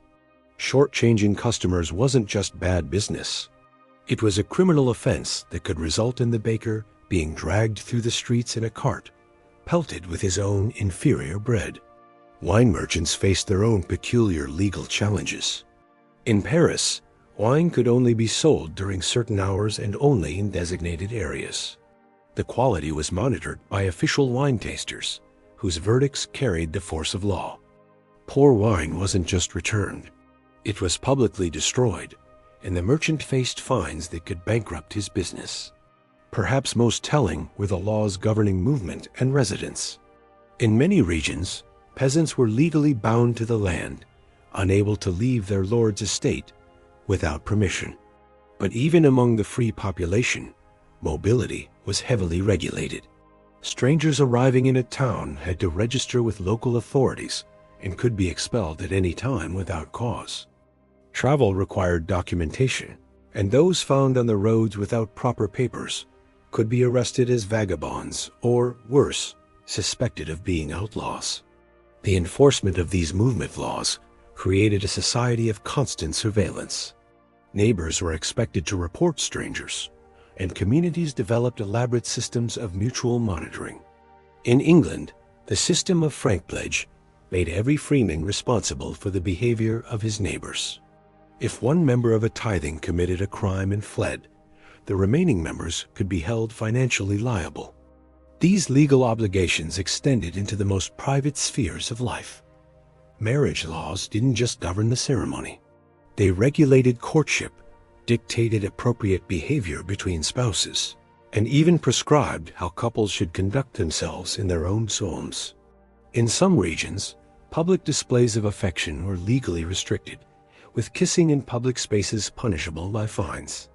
The legal regulation of death was equally intricate. Mourning periods were prescribed by law, with specific requirements for clothing, behavior, and the duration of grief. Widows, in particular, faced elaborate legal restrictions on their conduct, dress, and social interactions. The very expression of sorrow was subject to legal oversight, as excessive mourning could be seen as a challenge to divine will. Even the preparation and consumption of food fell under legal scrutiny. Beyond the church's religious restrictions, secular laws governed everything from the spices that could be used to the hours when certain foods could be prepared. In some Italian cities, the making of pasta was regulated by guild laws that specified not just ingredients and techniques, but who could legally call themselves a pasta maker. These culinary laws often reflected deeper social anxieties about luxury and excess. Sumptuary laws didn't just govern clothing. They extended to food, limiting the number of courses that could be served at different social levels and restricting access to expensive ingredients. A merchant's feast, no matter how wealthy he had become, could not legally match the extravagance of a noble's table. The arbitrariness of these laws was often their most striking feature. Local customs could override royal decrees, creating a patchwork of regulations that varied from town to town. What was legal in one jurisdiction could be a serious crime just a few miles away. Travelers had to navigate not just physical dangers, but legal minefields where ignorance of local customs provided no protection from punishment. This legal complexity created opportunities for both corruption and creativity. Wealthy individuals learned to manipulate the system, using their resources to obtain exemptions or to ensure favorable interpretations of ambiguous laws. The poor, lacking such options, often found themselves trapped by regulations they barely understood, facing punishments that seemed to bear no relation to their supposed crimes. The medieval legal system's obsession with precedent and tradition meant that even obviously outdated laws remained in force for centuries. Ancient regulations governing long-vanished trades or addressing long-resolved conflicts continued to be enforced simply because they existed. This created a legal landscape where the past held tyrannical power over the present, where the dead hand of tradition could reach across centuries to punish the living. Yet perhaps the most remarkable aspect of these strange laws was how they shaped the medieval mind itself. Living under such constant legal scrutiny, medieval people developed an acute awareness of hierarchy, status, and proper behavior. The law wasn't just something that governed exceptional circumstances. It was a constant presence that shaped daily decisions and social interactions. This legal omnipresence created a society where rebellion took subtle forms. People learned to navigate the system through careful compliance, creative interpretation, and occasional calculated defiance. They developed elaborate social codes that allowed them to express individuality within rigid constraints, finding freedom in the spaces between the laws rather than in their absence.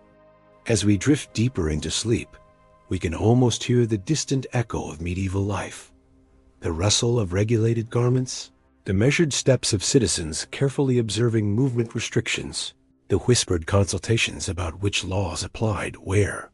It was a world where the simple act of existing required constant legal navigation, where every choice carried potential consequences, and where the strange machinery of medieval justice ground on, shaping lives in ways both profound and absurd. These strange laws remind us that the past is indeed a foreign country, one where the rules that govern daily life seem almost incomprehensible to modern minds. Yet, in their very strangeness, they reveal something essential about the medieval world: its desperate attempt to create order through regulation, to maintain stability through control, and to preserve hierarchy through the minute management of human behavior. Sleep well, knowing that in our modern world, we no longer face imprisonment for wearing the wrong color or eating forbidden foods at the wrong hour. The strange laws of medieval Europe have faded into history, leaving us free to dream of simpler times when justice, however peculiar, was at least predictable in its very unpredictability. Looking at the script summary you've provided, here's part 9 of the strange laws of medieval Europe, History for Sleep. In the darkening twilight of medieval Europe, when the church bells had ceased their evening toll and the last merchants had shuttered their stalls, another set of laws came into effect. These were the laws of the night, stranger and more severe than anything the daylight hours could conjure. As we settle deeper into our exploration of medieval jurisprudence, let us examine how darkness itself became a legal entity, transforming ordinary citizens into potential criminals simply by virtue of being awake when the sun had set. The concept of curfew, from the French couvre-feu, meaning cover fire, was far more than a simple instruction to bank one's hearth. It was a comprehensive legal framework that governed every aspect of nocturnal life. When the curfew bell rang, typically at sunset or shortly thereafter, all fires were to be extinguished, all doors barred, and all honest citizens were expected to retire to their homes. To be found wandering the streets after curfew without proper authorization was itself a crime, punishable by fine, imprisonment, or worse. Yet the definition of proper authorization varied wildly from place to place, creating a labyrinthine system of nocturnal permissions that could trap the unwary. In London, a citizen might carry a lantern as proof of legitimate business, but in Paris, the same lantern could be viewed with suspicion, as only thieves and cutthroats had need of artificial light in the honest darkness. Some towns required written passes from local magistrates, while others demanded the accompaniment of a recognized citizen of good standing. The complexity of these requirements meant that travelers, in particular, found themselves at constant risk of legal entanglement. The enforcement of curfew laws fell to the night watch, a peculiar institution that embodied many of the contradictions inherent in medieval justice. These men, often volunteers or conscripts from the local population, were charged with maintaining order during the most lawless hours. Yet they themselves operated in a legal gray area, wielding authority that was both absolute and tenuous. A watchman could detain, question, and even arrest citizens, but his actions were subject to review by daylight authorities who might have little sympathy for the challenges of nocturnal law enforcement. Consider the case of Thomas Brightwell, a baker from York, who ran afoul of these nighttime regulations in the winter of 1348. Thomas had risen before dawn, as was his custom, to begin preparing the day's bread. The ovens needed time to heat, and the dough required hours of careful attention. Yet, when he stepped outside to gather wood for his fires, he was immediately seized by the night watch, who accused him of violating curfew. Despite his protests that he was engaged in legitimate trade, Thomas found himself dragged before the bailiff at first light. The bailiff faced a dilemma that perfectly illustrated the absurdities of medieval law. On one hand, Thomas had clearly violated the letter of the curfew ordinance by being abroad before dawn. On the other hand, his profession required him to begin work while darkness still reigned, and the town depended on his bread for daily sustenance. The solution, typical of medieval jurisprudence, was both ingenious and bizarre. Thomas was fined for his violation, but granted a special license to be abroad before dawn, provided he carried a blessed candle from the church and recited 3 Hail Marys if challenged by the watch. This case reveals another peculiar aspect of medieval law: the belief that legal violations could be ameliorated through religious observance. Many nocturnal ordinances included provisions for spiritual remediation, as if the act of prayer could somehow neutralize the legal contamination of being abroad after dark. Pilgrims, for instance, were often granted immunity from curfew laws, not because their travel served any practical purpose, but because their spiritual mission was deemed to purify their nocturnal wanderings. The gendered nature of nighttime laws created additional layers of complexity and injustice. Women found abroad after dark faced not only the standard penalties for curfew violation, but also assumptions about their moral character and professional activities. A woman walking alone at night was automatically suspect, regardless of her actual business or destination. The law presumed that honest women had no legitimate reason to be abroad in darkness, and this presumption carried severe consequences. Margaret Kemp, a famous mystic and author, documented several encounters with night watch authorities who refused to believe that a woman could be traveling for religious purposes after dark. Her writings describe the humiliation of being questioned, searched, and detained simply for attempting to reach early morning prayers at distant churches. Despite carrying letters from bishops and abbots attesting to her pious intentions, Margaret was repeatedly treated as a suspected prostitute or thief, illustrating how legal presumptions could override even the highest religious authorities. The punishment for nocturnal violations often reflected the medieval obsession with public humiliation as a deterrent. Those caught breaking curfew might find themselves sentenced to spend the following night in the stocks, publicly displayed as examples of law-breaking. Others were required to carry lanterns through the town for a specified period, essentially marking themselves as former curfew violators.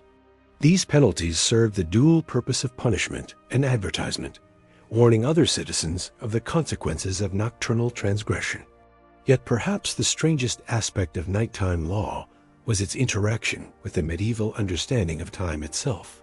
Without reliable clocks, the precise moment when curfew began was often a matter of dispute. Different authorities might use different markers: the ringing of church bells, the position of stars, or simply the subjective judgment of the watch. This temporal ambiguity created endless opportunities for legal challenges and appeals, as defendants argued that they had been arrested before curfew officially began, or that the timing of the curfew bell had been irregular. The town of Canterbury developed an elaborate system to address these temporal disputes, employing an official timekeeper whose sole responsibility was to ring the curfew bell at the precise moment when day became night. This position, known as the bellman of hours, was considered so crucial to the administration of justice that the holder was exempt from taxation and granted a house near the cathedral. Yet even this innovation failed to eliminate controversy, as debates raged about whether the curfew began when the bell started ringing or when it finished, and whether a particularly long or short series of chimes could affect the legal validity of subsequent arrests. The intersection of curfew law with the medieval guild system created additional complications that seem almost satirical in their complexity. Different trades were granted different exemptions and restrictions based on arcane calculations of social utility and moral worth. Physicians were generally permitted to travel at night, but only when summoned to attend to the sick, and only if they carried specific tokens proving their professional status. Midwives enjoyed similar privileges, but faced strict requirements about the routes they could take and the companions they could bring.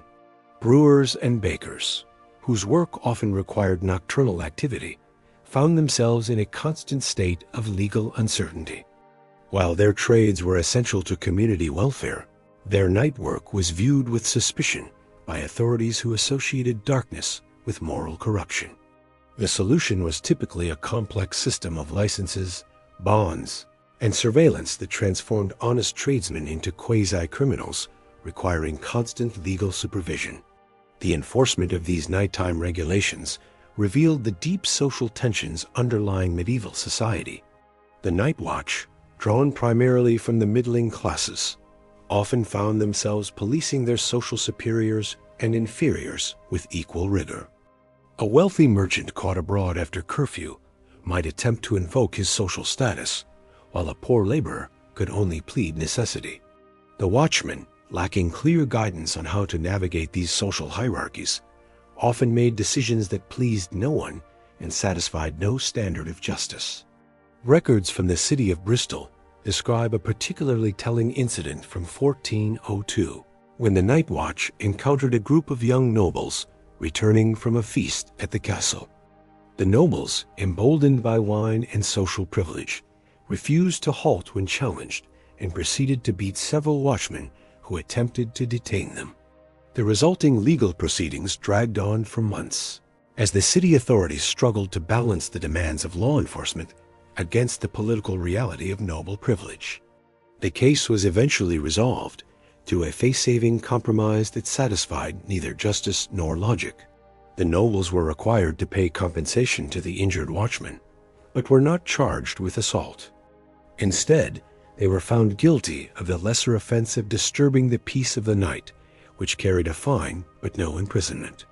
The watchmen, meanwhile, were censured for excessive zeal in attempting to detain their social superiors, effectively criminalizing them for doing their appointed duty. This incident illustrates how medieval law often functioned not as an impartial system of justice, but as a complex negotiation between competing social and political forces. The law was simultaneously absolute and negotiable, sacred and pragmatic, creating a legal environment where outcomes depended as much on social status and political connections as on the facts of any particular case.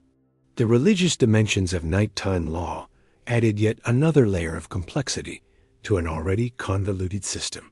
The Catholic Church maintained that darkness was the domain of evil spirits and demonic forces, making nocturnal activity inherently suspect from a theological perspective. This belief influenced secular law, creating penalties that were both legal and spiritual in nature. Those caught abroad after dark might find themselves sentenced not only to fines or imprisonment, but also to specific forms of penance designed to cleanse them of spiritual contamination.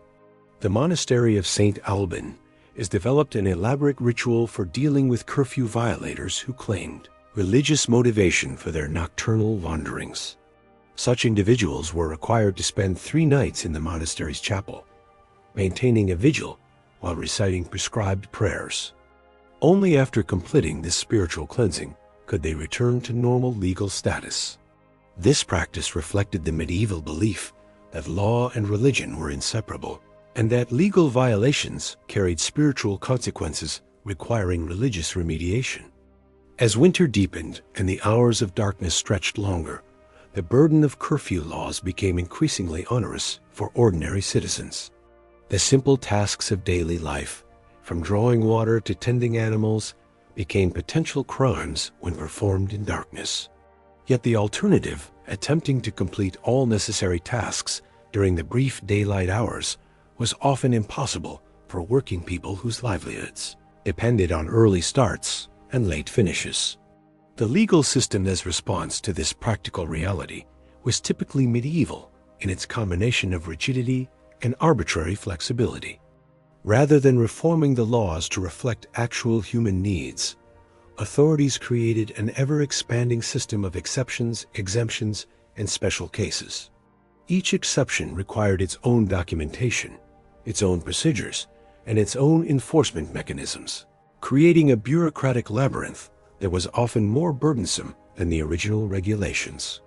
These nighttime laws reveal, perhaps more clearly than any other aspect of medieval jurisprudence, the fundamental disconnect between legal theory and lived reality.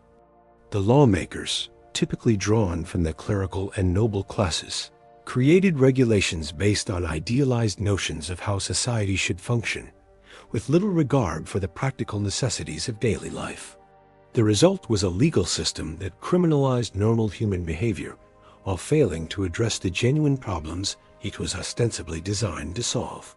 Yet for all their absurdity and injustice, these nocturnal regulations served important functions in medieval society. They provided a framework for social control that extended the reach of authority beyond the daylight hours. They reinforced social hierarchies by creating different rules for different classes, and they offered a sense of security to citizens who feared the genuine dangers that darkness could conceal. As we drift towards sleep ourselves, we might reflect on how these ancient laws of darkness continue to echo in our own legal systems. The assumption that honest citizens have no business abroad at certain hours, the belief that darkness itself is somehow morally corrupting the use of time-based restrictions to control behavior. All these medieval concepts persist in various forms in contemporary law. The next time you venture out after dark, consider the invisible legal framework that governs your movement, the streetlights that illuminate your path, the laws that protect your right to travel freely, the absence of arbitrary curfews and religious tests all represent hard-won victories over the kind of nighttime tyranny that once gripped medieval Europe. In the soft embrace of evening, we can appreciate how far we have traveled from those dark ages when the setting sun brought not rest, but the heavy hand of medieval law. Looking at the extensive material you've provided on medieval European laws and the reference videos, I'll craft part 10 that continues the narrative while maintaining the soothing, sleep-focused tone. Here's the script. In the midst of all this legal chaos and social upheaval, one might wonder how ordinary people found any semblance of order in their daily lives. The answer lay not in the grand pronouncements of kings or the elaborate rituals of courts, but in the quiet, persistent traditions that governed the most intimate aspects of medieval existence: marriage, family, and inheritance. These were the pillars upon which medieval society truly rested.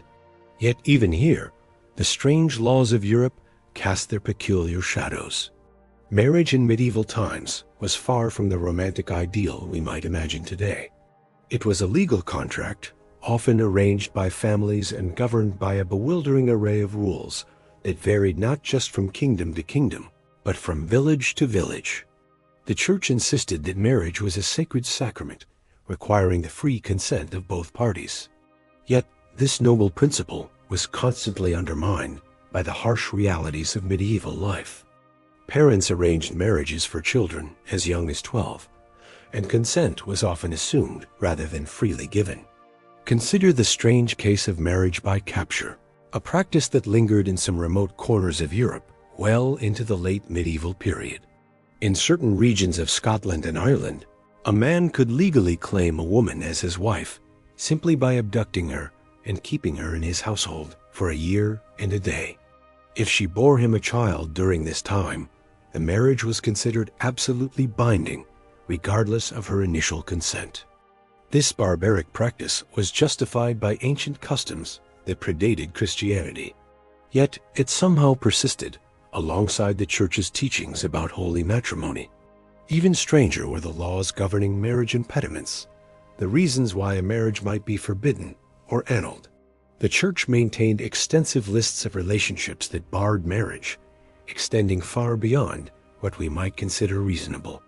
Cousins to the seventh degree were forbidden to marry, meaning that anyone who shared a great-great-great-grandparent was considered too closely related.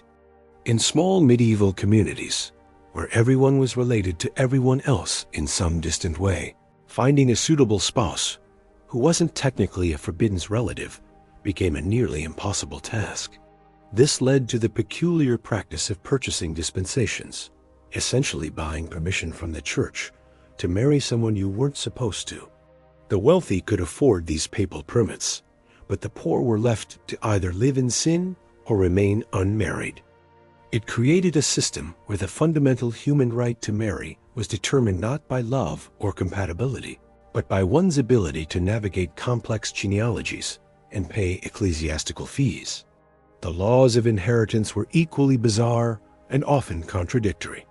In most of Europe, the principle of primogeniture meant that the eldest son inherited everything, leaving younger sons to fend for themselves.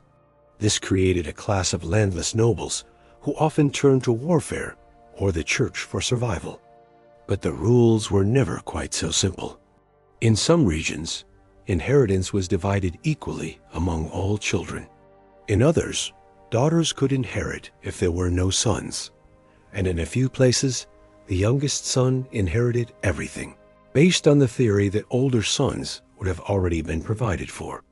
England's laws of inheritance included the notorious concept of bastardy, which created elaborate legal fictions around illegitimate children. A child born out of wedlock could never inherit, even if the parents later married. But there were exceptions and loopholes that kept lawyers busy for centuries. If parents married after a child's birth, and if the father formally acknowledged the child before witnesses, and if no legitimate heirs existed, then perhaps, just perhaps, the bastard might inherit something. These complex rules led to countless disputes and endless litigation. Women faced particular challenges under medieval inheritance law. Upon marriage, a woman as property typically passed to her husband as control under the legal principle known as coverture. She essentially ceased to exist as a separate legal entity, becoming what the law termed a femme covert, a covered woman hidden under her husband's legal identity. Her property, her debts, even her crimes became his responsibility. She could not make contracts, file lawsuits, or write a will without his permission. Yet here too, medieval law revealed its contradictory nature. Widows often enjoyed rights that married women were denied. A widow was entitled to her dower, typically 1/3 of her deceased husband's estate, which she could control independently. Some widows became powerful figures in their communities, running businesses and managing vast estates. The law recognized them as femmes seules, women alone, with nearly the same legal rights as men. It was a strange system that granted women more freedom in widowhood than they had ever enjoyed in marriage. The treatment of children under medieval law was equally complex and often harsh by modern standards. Children were considered miniature adults, subject to the same legal penalties as their elders. A child as young as 7 could be tried for theft and executed if found guilty. There was no concept of juvenile justice or rehabilitation. Children were expected to contribute to the family economy from an early age, and their labor was considered the property of their parents. Apprenticeship laws created a peculiar form of temporary slavery, where children as young as 10 or 12 were bound to masters for terms of 7 to 10 years. During this time, they belonged entirely to their master, who could punish them, sell their services, or even bequeath them to another master in his will. The apprentice had no right to leave, no right to marry without permission, and no right to keep any wages they might earn. In return, they received food, shelter, and training in a trade if they survived the often brutal treatment. Perhaps nowhere were medieval laws stranger than in their treatment of family violence. Domestic violence was largely considered a private matter, beyond the reach of royal or ecclesiastical law. A husband had the legal right to correct his wife with physical punishment, provided he didn't permanently maim or kill her. The law even specified the appropriate tools for such correction. A stick no thicker than a man's thumb, giving rise to the phrase rule of thumb. Children fared even worse. Parents had virtually unlimited authority over their offspring, including the right to sell them into servitude or apprenticeship. Infanticide, while technically illegal, was rarely prosecuted if the victim was a girl or if the family was desperately poor. The church condemned the practice, but local authorities often looked the other way, understanding the harsh realities of medieval life. Yet, even in these dark aspects of family law, we find glimpses of medieval society's attempts to protect the vulnerable. Some regions developed the custom of sanctuary marriage, where a woman fleeing an abusive husband could claim sanctuary in a church and petition for annulment. If she could prove that her husband had attempted to kill her, or that he was impotent, or that they were too closely related, she might gain her freedom. The law also recognized the concept of self-divorce in extreme circumstances. If a husband abandoned his wife for more than 7 years, or if he became a monk without her consent, she could remarry without formal annulment.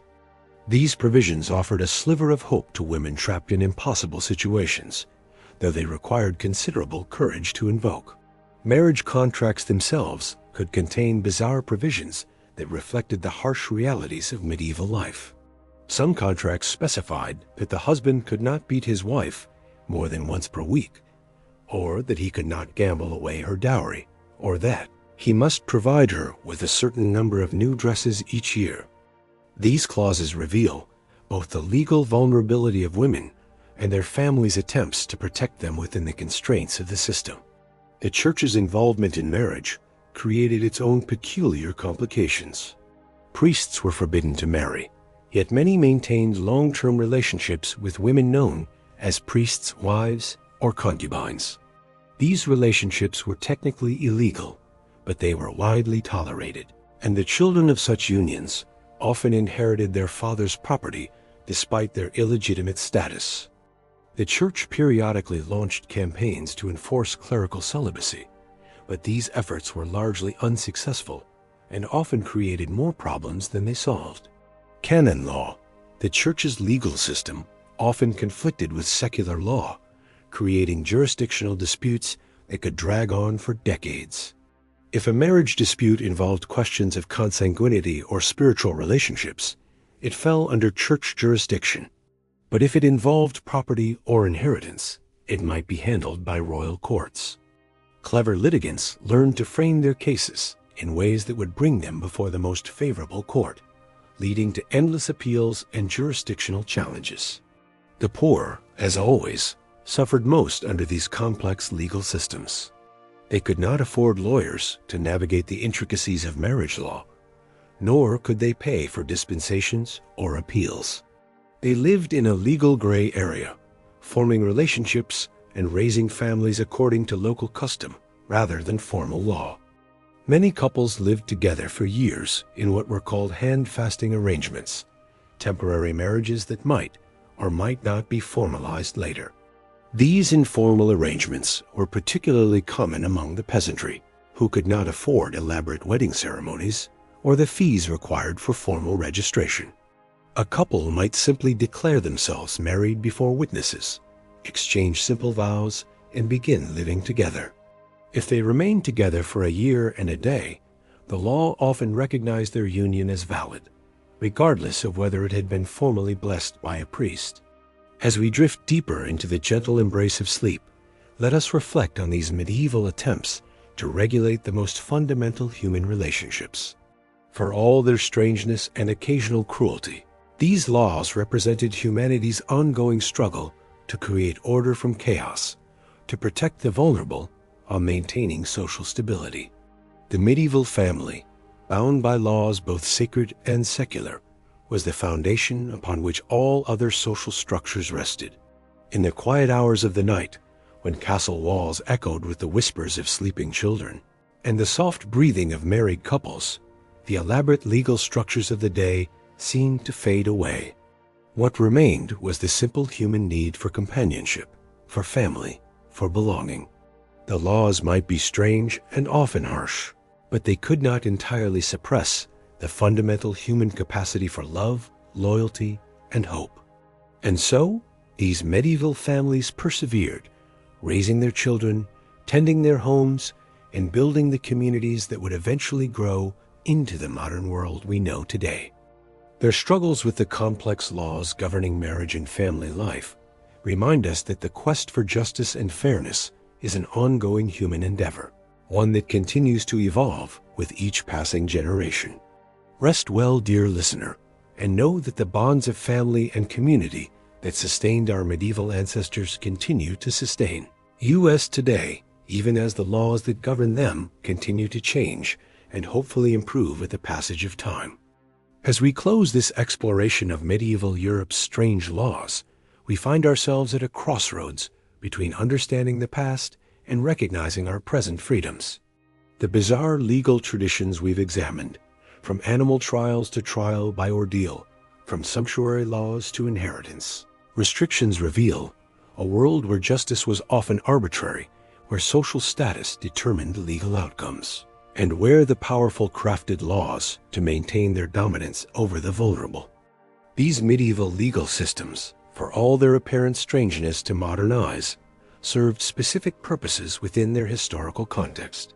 They reinforced social hierarchies, maintained religious authority, and attempted to preserve order in societies marked by uncertainty and upheaval. The elaborate rituals surrounding trials by combat or ordeal provided a sense of divine intervention in human affairs, while dress codes and trade regulations sought to maintain clear distinctions between social classes. Yet beneath the surface of these legal frameworks lay deeper human truths that transcend the medieval period.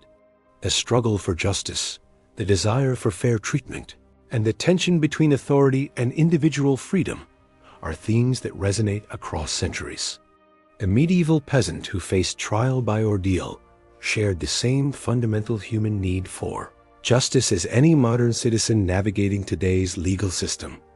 The corruption and inequality we've witnessed in these historical legal systems serve as powerful reminders of why the development of modern jurisprudence, with its emphasis on evidence-based proceedings, equal treatment under law, and protection of individual rights, represents such a significant advancement in human civilization.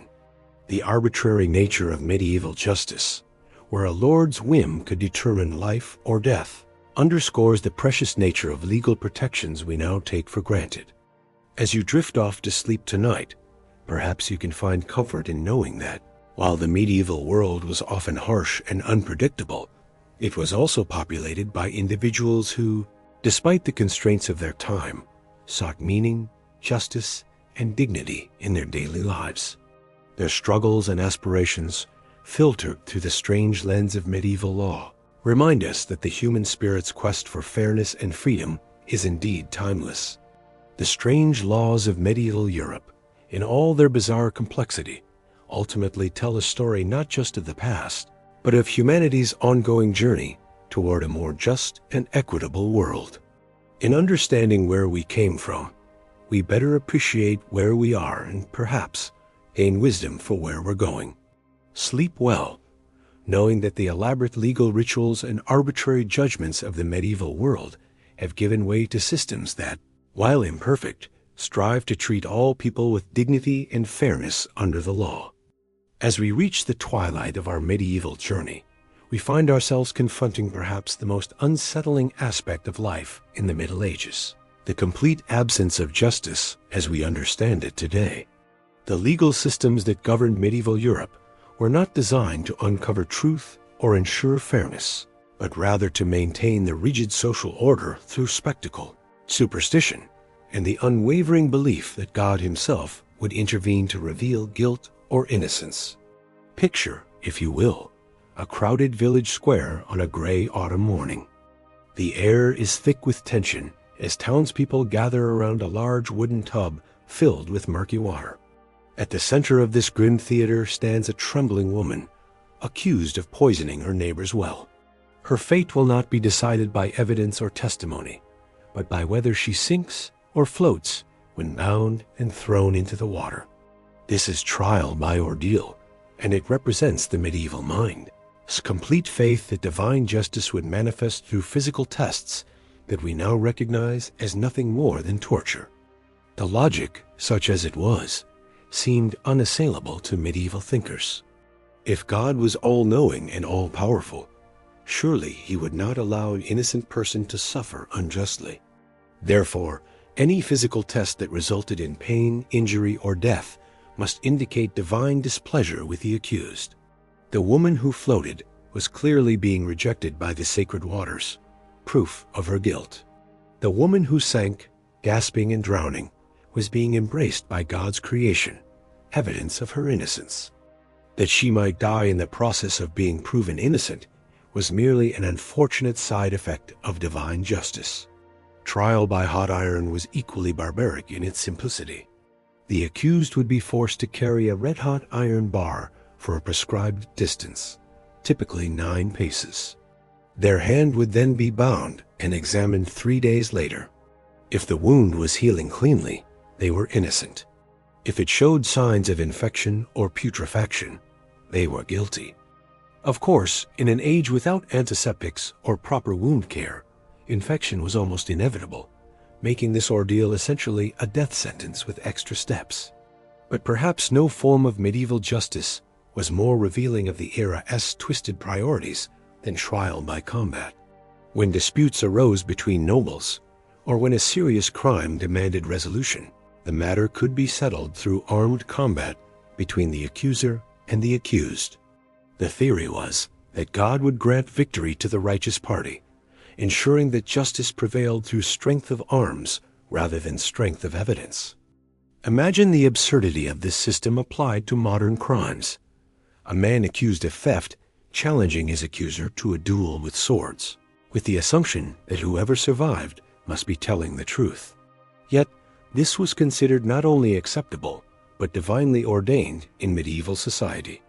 The wealthy could hire professional champions to fight on their behalf, while the poor faced combat themselves or were forced to accept guilt rather than risk death in the lists. The case of Robert de Montfort illustrates the grim reality of trial by combat. In 1203, Robert was accused of murdering his business partner in a dispute over wool trading profits. Rather than face the ordeal of hot iron, he chose trial by combat against his accuser's brother, a skilled knight.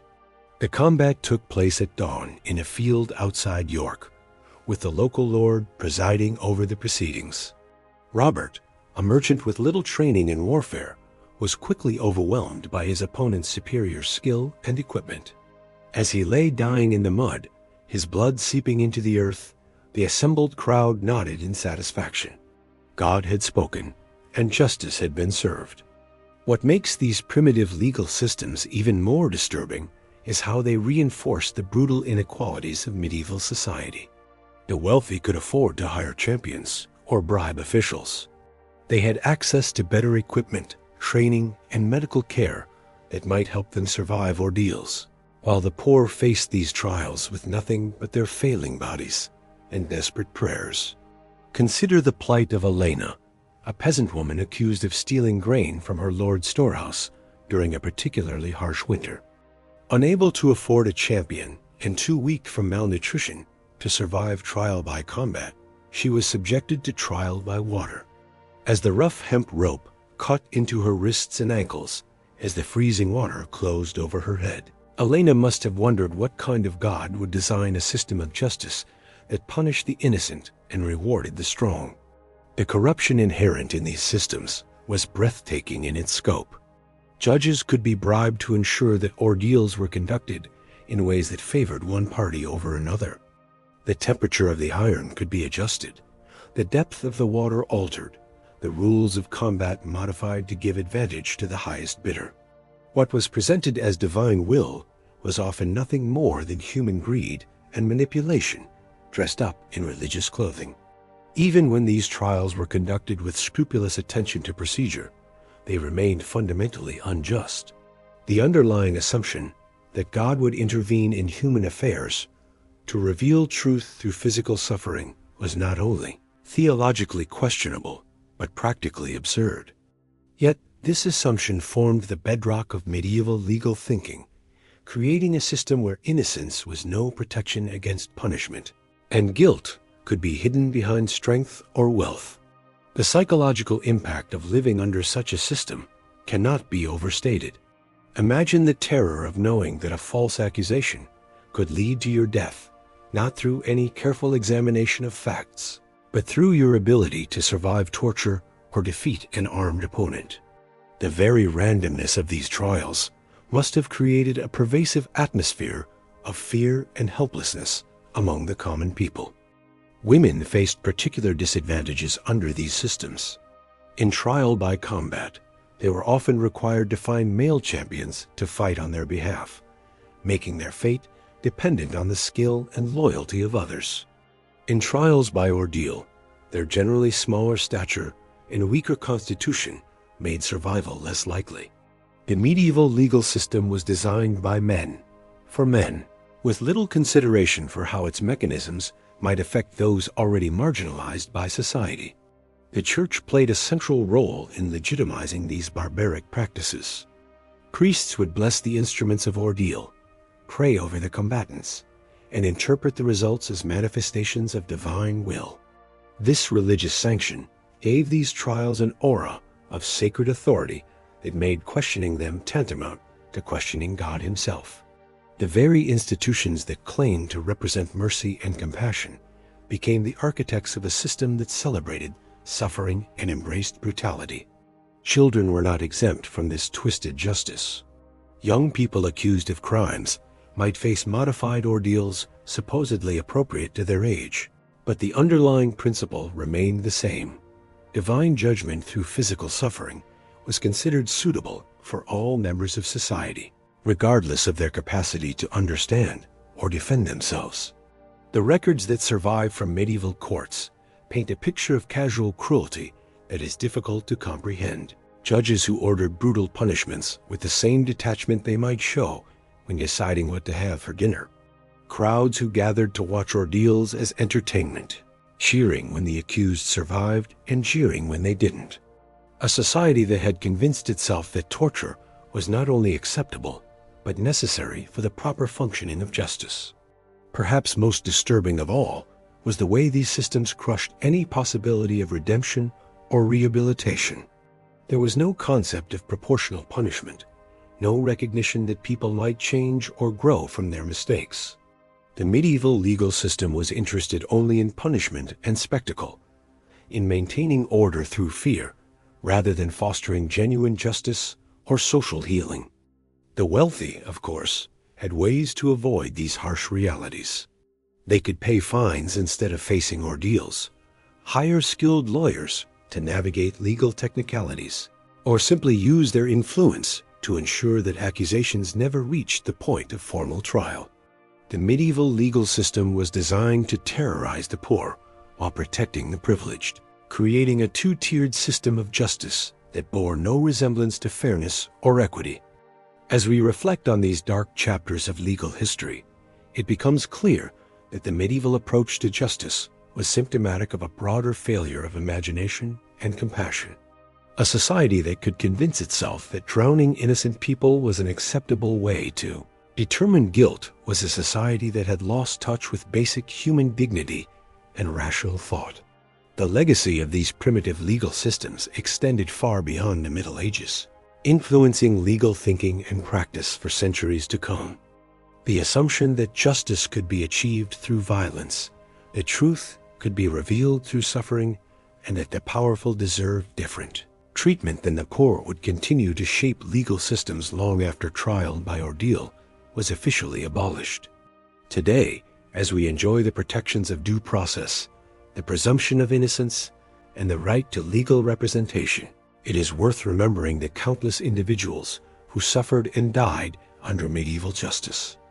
Their pain was not meaningless if it serves to remind us of the precious nature of the legal protections we now take for granted, and the constant vigilance required to ensure that justice serves all members of society equally. The medieval legal system stands as a monument to human cruelty and irrationality, a reminder of how easily societies can convince themselves that barbarism is righteousness and that the will of God can be found in the screams of the innocent. In remembering these dark truths, we honor not only those who suffered, but also our own commitment to building a more just and compassionate world. And so, as the last echoes of medieval brutality fade into the gentle embrace of sleep, let us carry with us both the horror of what was and the hope of what might be. For in understanding the depths to which human societies can sink, we better appreciate the heights to which they might rise, and the endless work required to bend the arc of history toward justice.